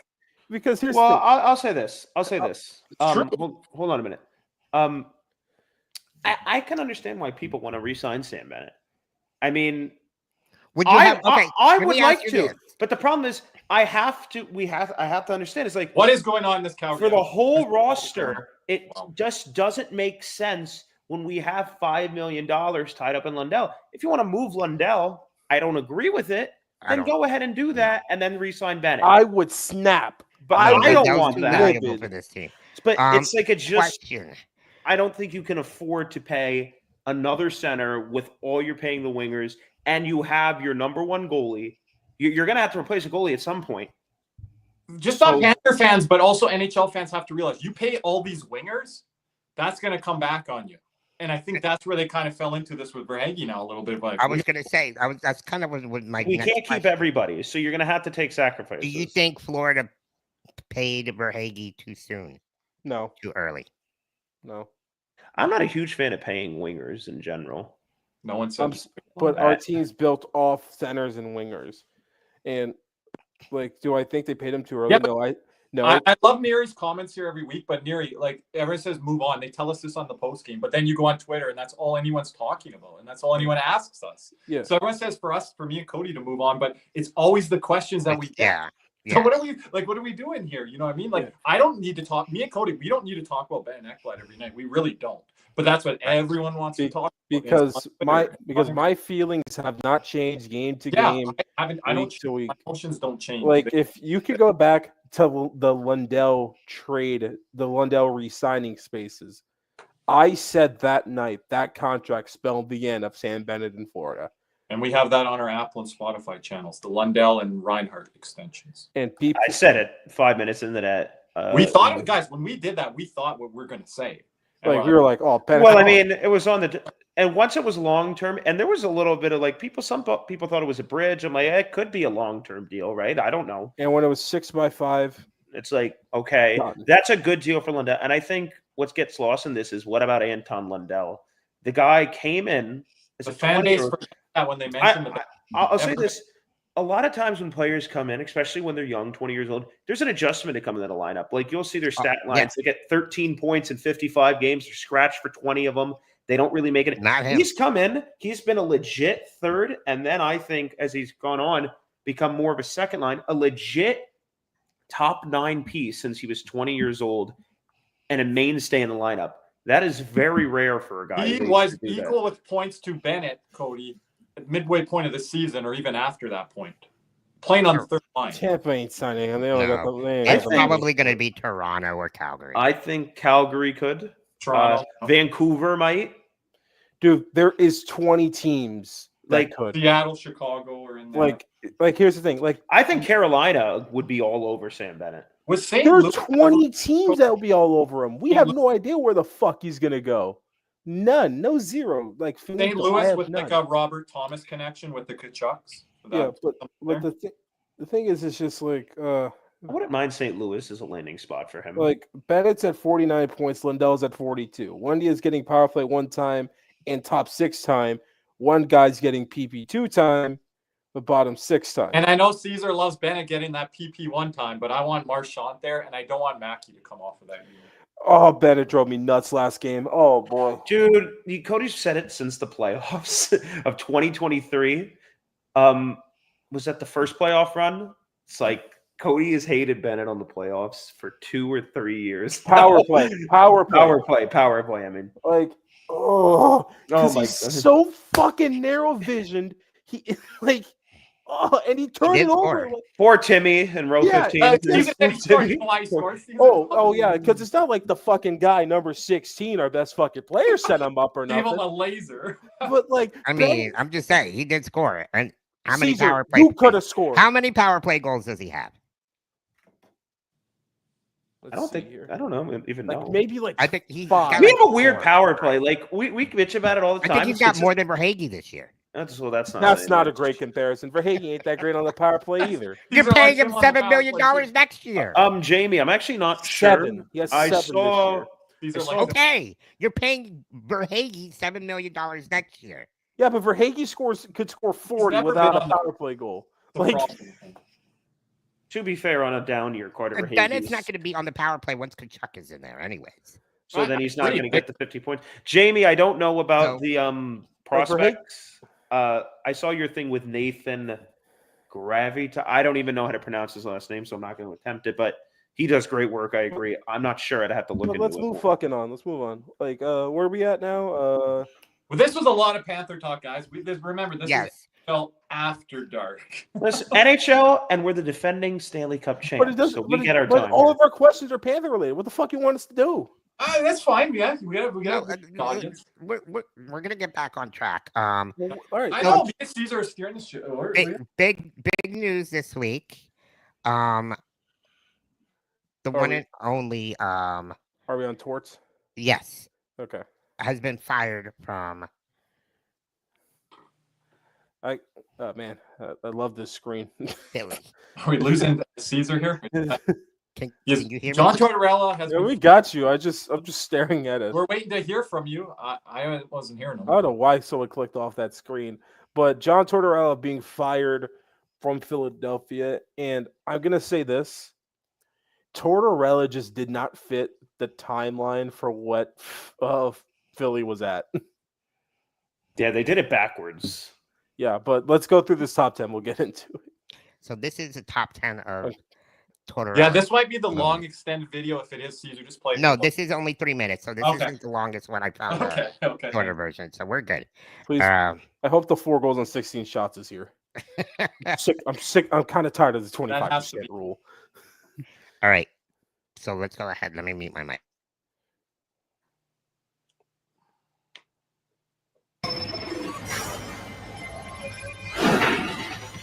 From what you saw this morning, he's in. I better not say that. Don't screw it up, because there's other people that have some questions to ask. A lot of things happen in this game. I wish you guys would watch the goddamn thing and report on the game. You don't look at the score and say, oh, it's 7-0. You just absolutely got smoked. We had a bad 20 minutes, awful 20 minutes, and that needs to be rectified. We'll continue this losing streak until we learn to have a little bit of mental toughness. We our pants as far as situational hockey in that second period, and it's unacceptable. During last year's playoff series with the Caps, Tortorella was suspended a game for this dispute with a Caps fan. He squirted a water bottle at the fan and also showed off some handy stick work. I think my heart was in the right place. I was trying to protect my players, but I made a huge mistake. After another poor performance from Patrick Lalime in the playoffs, the Sens fired then head coach Jacques Martin. Tortorella had this to say about that. It's crap. It's another situation of just saying, all right, boys, you're okay. You're off the hook. Come back next year. It's bull. He's just selfish. That's what he is. It's gotten so bad here. He's embarrassed himself. He's embarrassed his organization. More importantly, he's embarrassed his teammates who have to kind of look out for him here now. But it's the NHL. He's embarrassed the whole league. Send him home. That was Tortorella commenting on Sean Avery's crude and insensitive comments about an ex-girlfriend as a member of TSN's panel. However, a few months later, when Tortorella was named head coach of the Rangers, the team made a waiver claim for the agitator.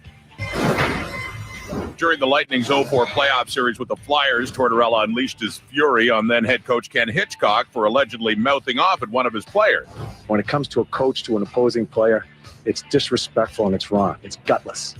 That's got to stop. Park your ego, shove it in your pocket. It's about the two teams. I'm not in the battle. I am not in the battle. He isn't in the battle. Shut your yap. Thanks, Coach. After Tortorella had to pull John Graham for the second straight game in the 06 playoffs, the Lightning coach showed us how good his math was. It's called spade a spade. That's a tough thing. You need a damn occasional save when that happens. 4 goals and 16 shots. I'm a little tired of the 25% rule.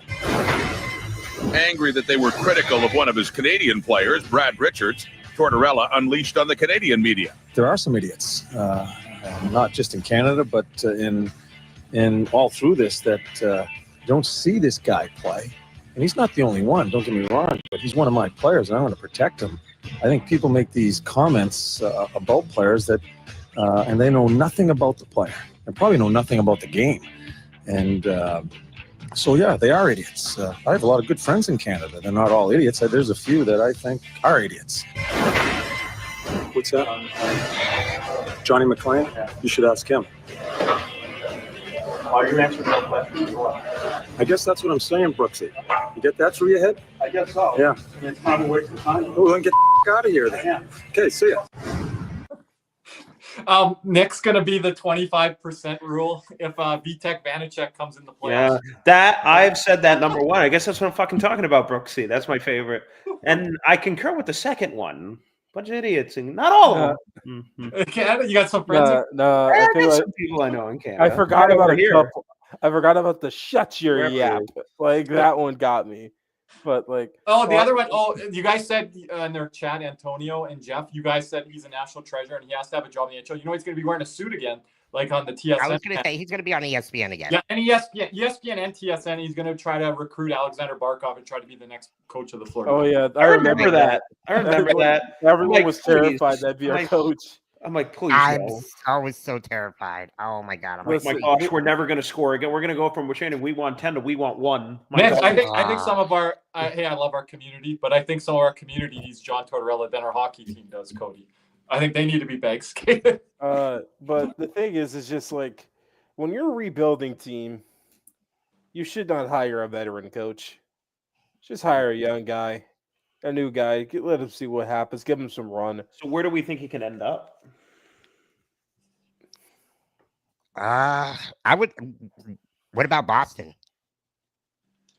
I think there's going to be a Tortorella cool-off period. No. Yeah, I don't know. You if don't think he resigns in New York?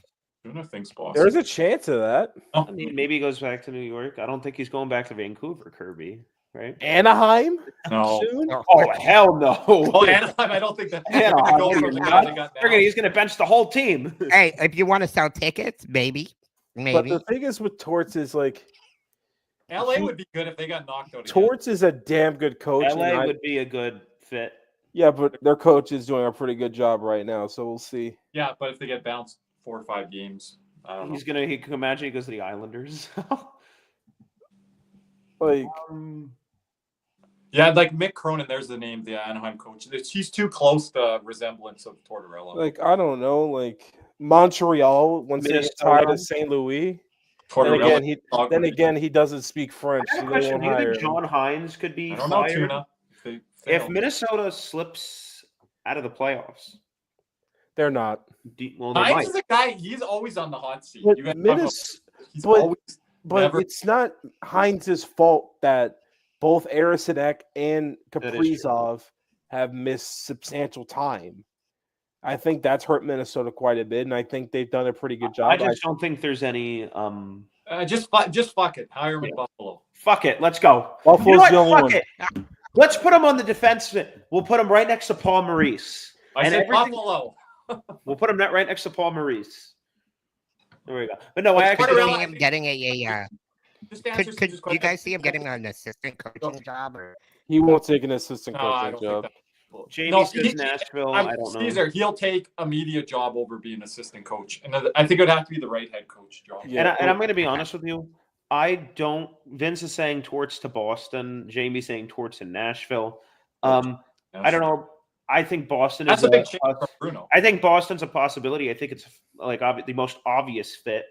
But I think outside of Boston, I really don't see any glaring like fit that he would like. He might. I agree with Kirby. I think he might take a year off. Yeah, because is Mike Sullivan getting fired? No, he just got extended.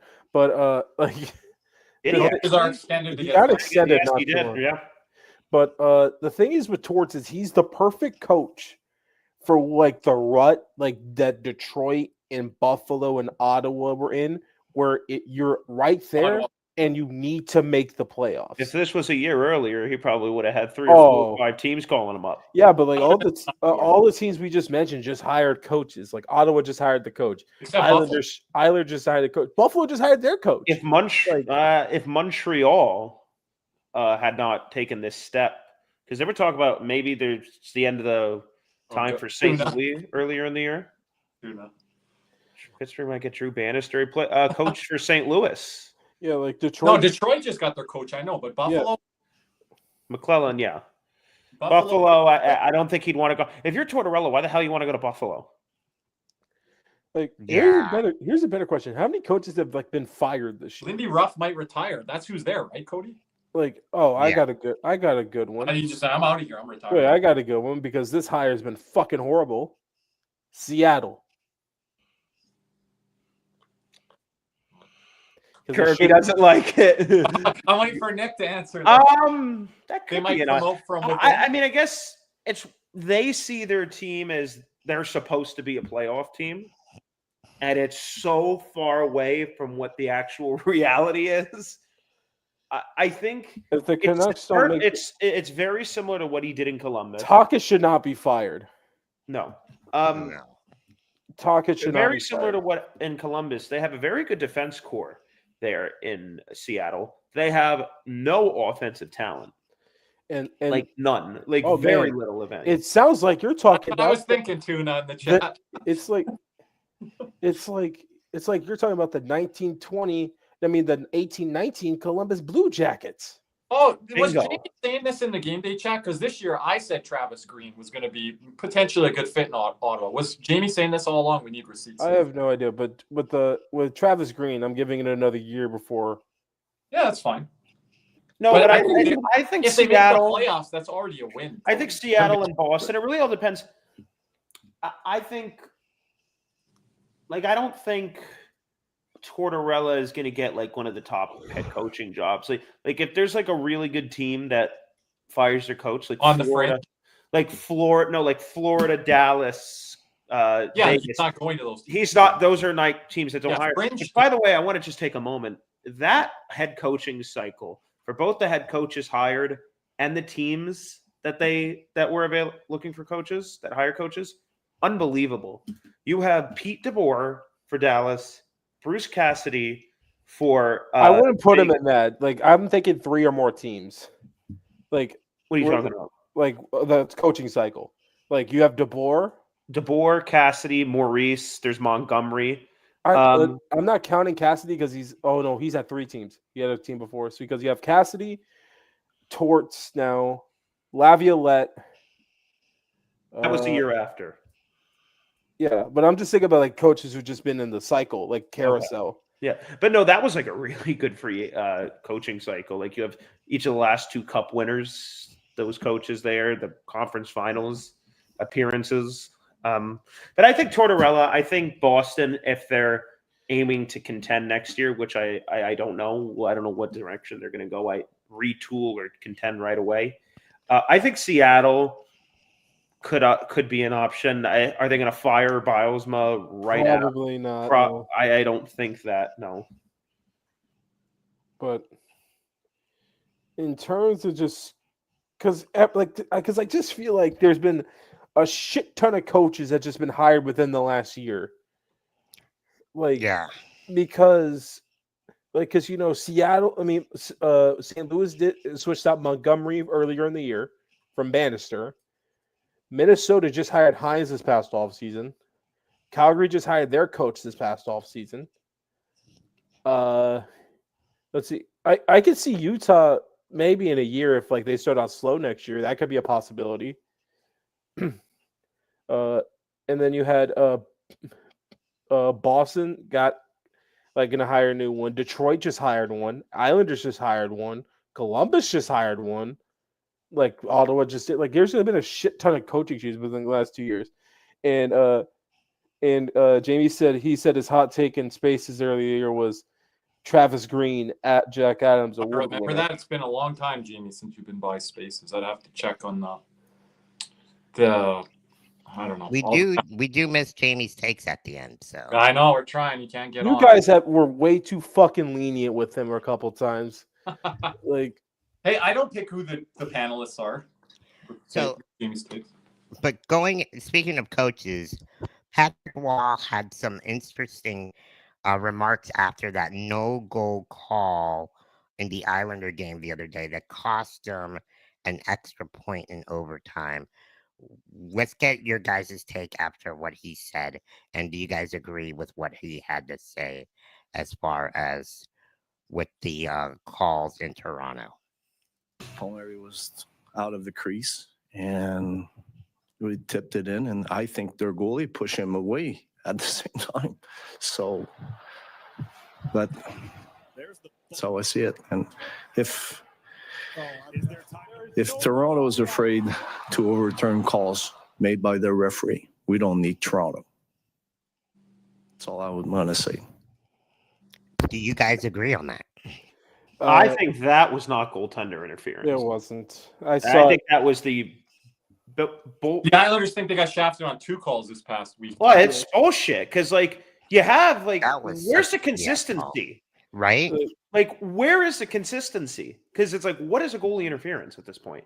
Yeah, I don't fucking know. It's because Kirby, the Islanders think they got shafted. They did get shafted. Well, twice, right? That goal, that overturn cost them a valuable point. The goaltender had plenty of time to make the save. And guess how many points out are out of the wild card spot? They're 1 point out. That's 1 point. They'd be in the wild card spot right now. But Caesar says, was the question, do we need Toronto? You need some type of... You need Toronto. It's just, I think that was a really bad call. I just realized I'm looking at the Patrick want to do bitch for 10 minutes and then hold up game and then see how are we going to determine get out. Look, if he was bitching for 10 minutes after that call, I'm not blaming him one bit. But like, it's really funny.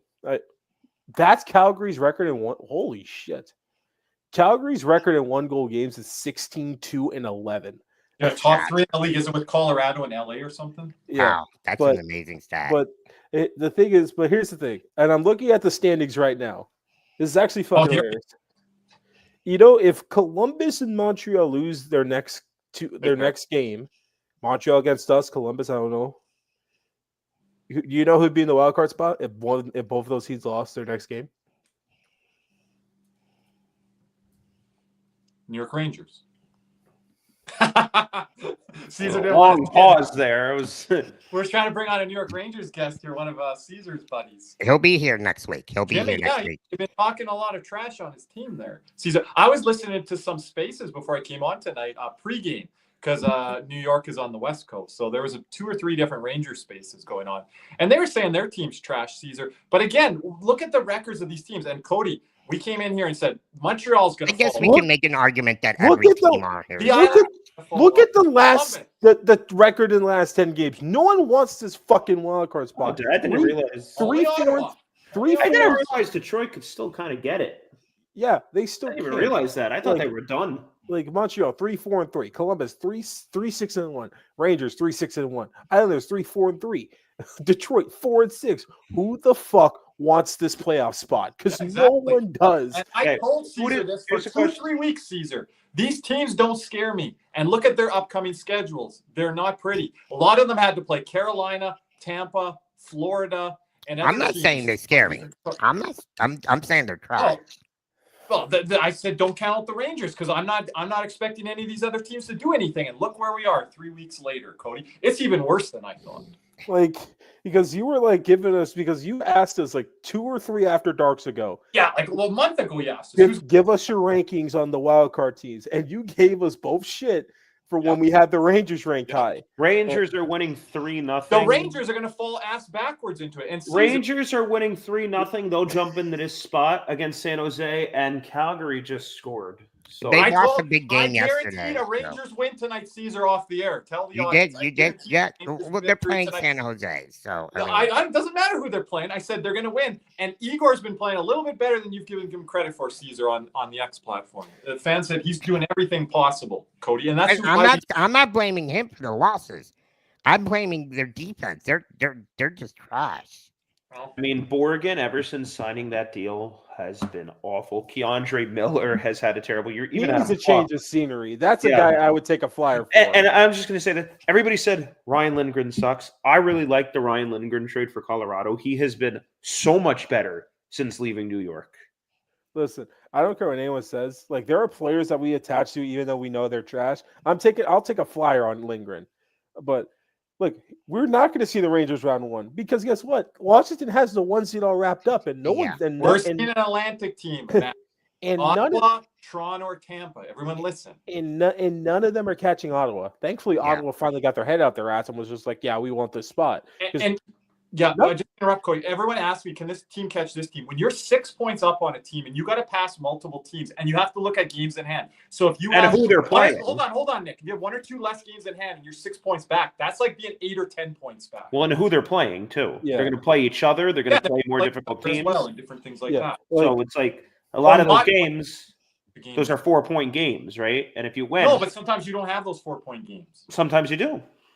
Yeah, you're not going to make up 6-8 points, Nick. No, you're not, especially at this time. Now, again, there's 1 point. I mean, as bad as Columbus has played the last couple of weeks, they're still right there in it. So yeah, we can say that about every. Don't we say about any of the other? This shit. Like, why are we giving them flowers?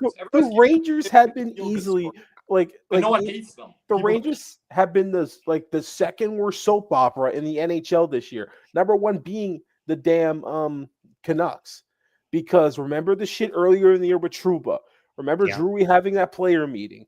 Like, remember them trying to offer 1-for-1 Zibanejad for fucking Miller. What a dumbass trade does Ottawa scare us? No, because of the inexperience.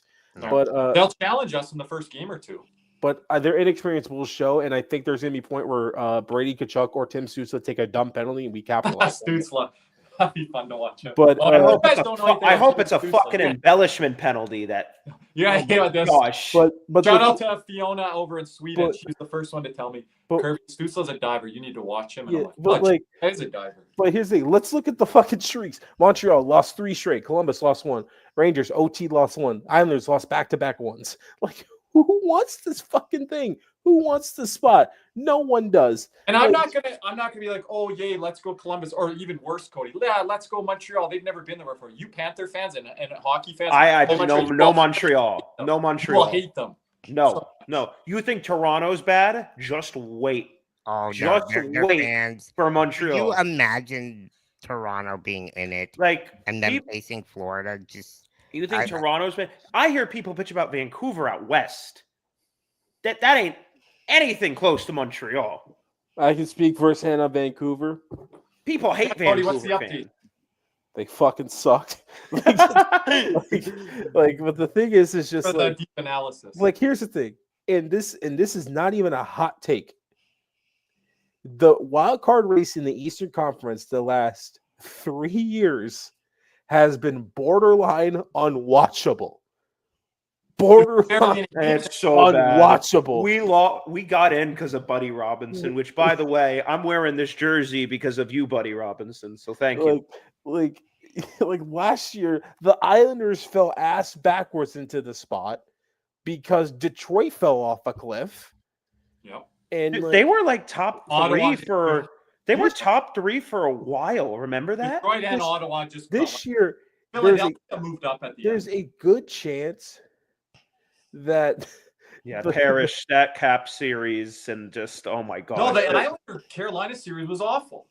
The Washington Capitals last year. Oh my gosh, it's some of the worst hockey I've ever seen. Like that first round last year. Like, here's the thing, and you know what's funny?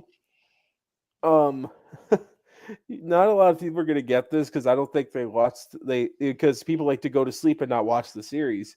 Me and Kirby watched the series. You know what series actually had the worst hockey in the first round? Nashville, Vancouver was terrible. LA and Edmonton also. There's a bunch, Cody. There's a bunch. That might have been the worst. Dallas, Vegas. I will say it was overtime. They were, but me and Kirby were on the phone. We're like, "What the fuck are they doing?" I don't know what they were doing in overtime. Did you guys watch that Game 7? Yes, it was terrible. It was awful. I mean, there were so many bad series. No, it's just we're out west this year. A lot of bad hockey.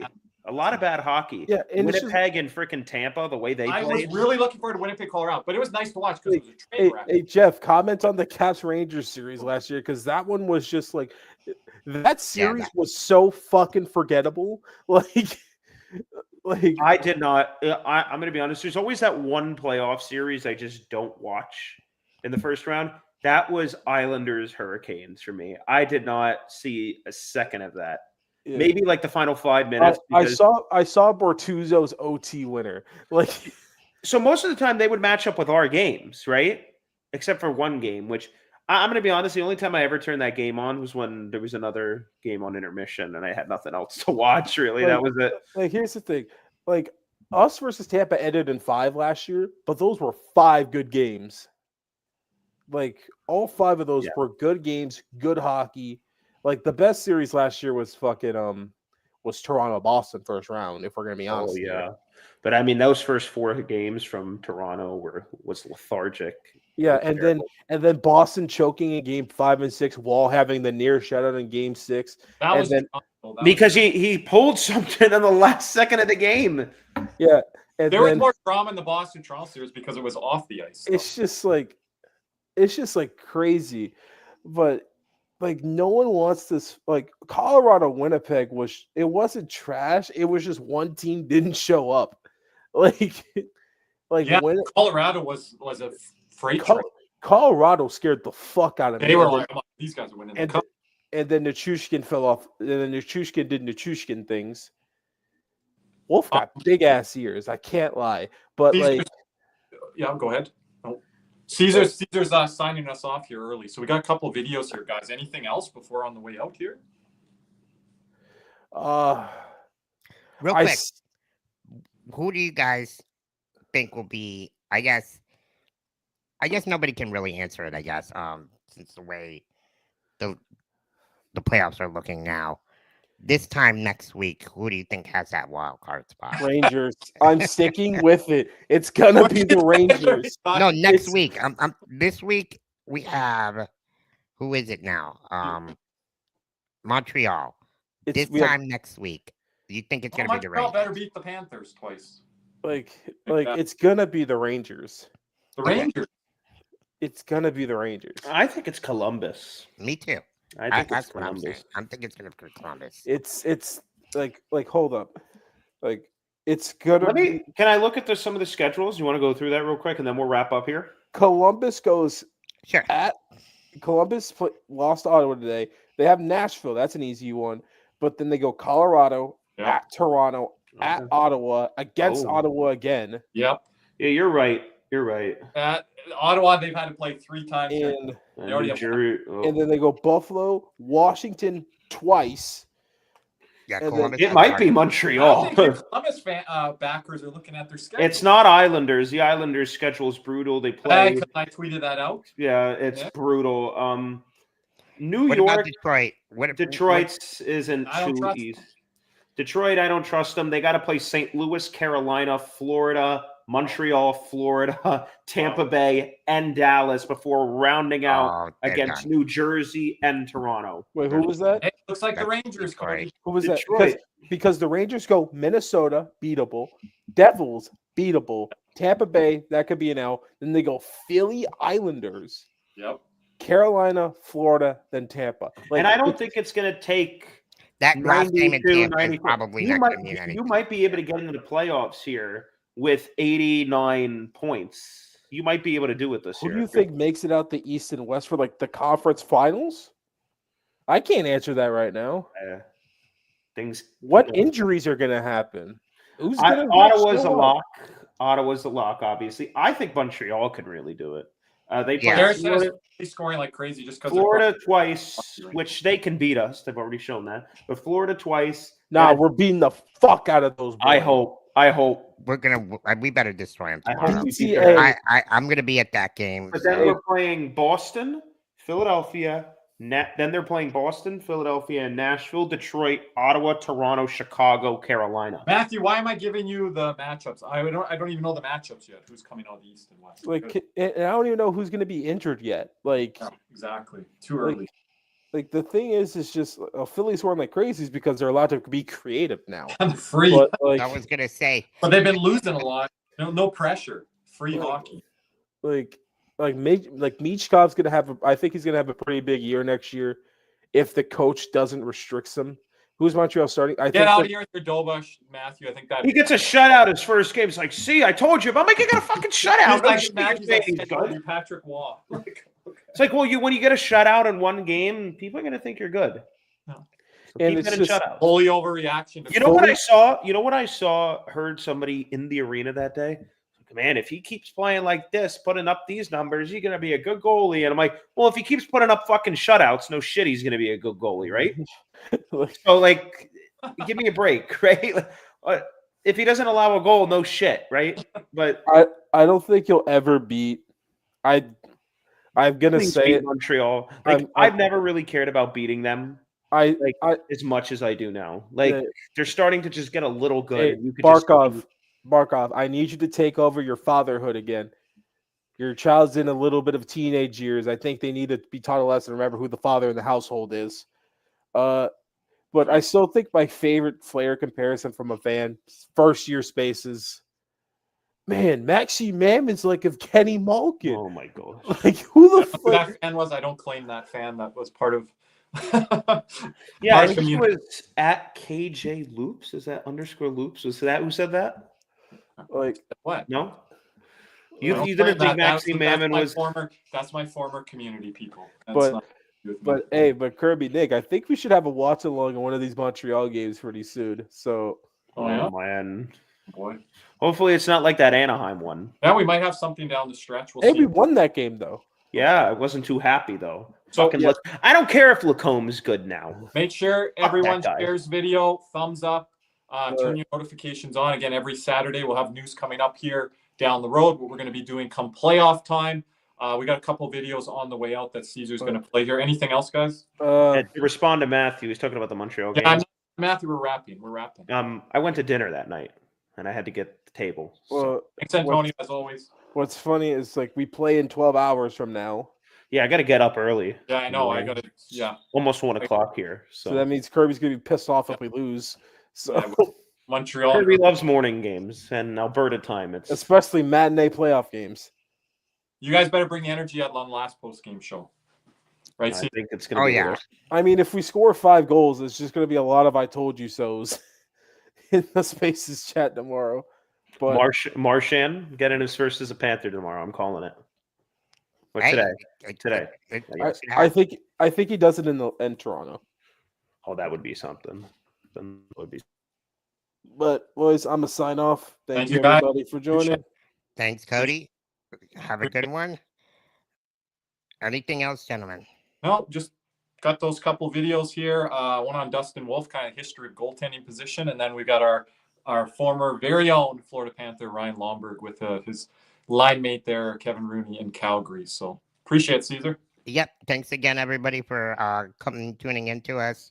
Don't forget to always like and subscribe.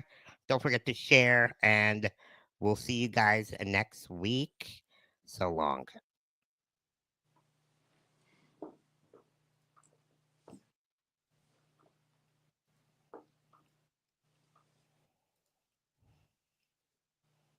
The NHL has asked me to come take a peek at some quarter-century saves from back in the day, so let's take a look. The Dominator. Oh my God, what a save. I feel like the equipment back then maybe allowed for a little extra mobility. Oh my God. Is that Freddie? Frame of mind. Pull the stick to his knob, sweep that out. You don't quite see saves like that nowadays. Seriously, one of the best. Patty Waugh. See, that's more of a save you would see nowadays. Desperation, broken play, another goat. Marty. He just did a cartwheel. This is why he's all-time wins leader. This is stuff you grow up watching on YouTube. You're hoping you make saves like that one day. Cam Ward. Oh, against the Oilers is even better. Millsy. Sometimes you think you're good at your job, and then you watch the videos like this, and you're like, wow, I just stepped up my game. Oh, here's my man. I remember this save very vividly. That's the guy I grew up watching, Abby. Oh, Kipper. The dome is rocking, I'll tell you that. Sometimes you wish you were like a little bit older and watched hockey maybe a little bit more than you did. Old school hockey is some of the best. Oh, this is an all-timer. That's a cup-winning save right there. Just a double push. He'll be missed for sure. No, it's just cool to go back in time and see how some of the best goalies in the world made saves. And while the game has changed, we still have so much respect for how they did it. The NHL.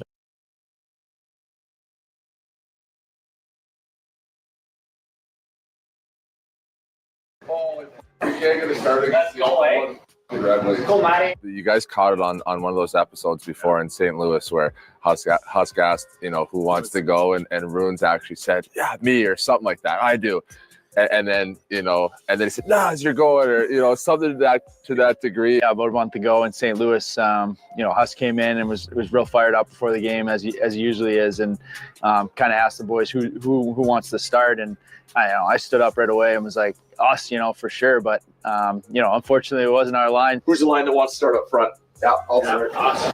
Cats, let's go. Cats, let's go. Sorry, buddy. Go for it. Yeah. So he said, who wants to start? You stood up. I need a line that's going to get a forecheck going. I need a pair that's going to get a forecheck going across for us. So there's a... Yeah, I would say good job. Let's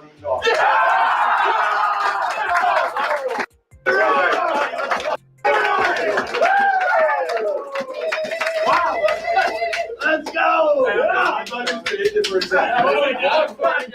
Let's go, boss! I knew the group would be excited about it, but I didn't know it was going to come like that. What's up, Cats and Rats fans? If you enjoyed that video, be sure to hit the like and subscribe button before you head out. If you're listening to us on Apple and Spotify, make sure you leave us a 5-star review. And just like always, let's go Cats!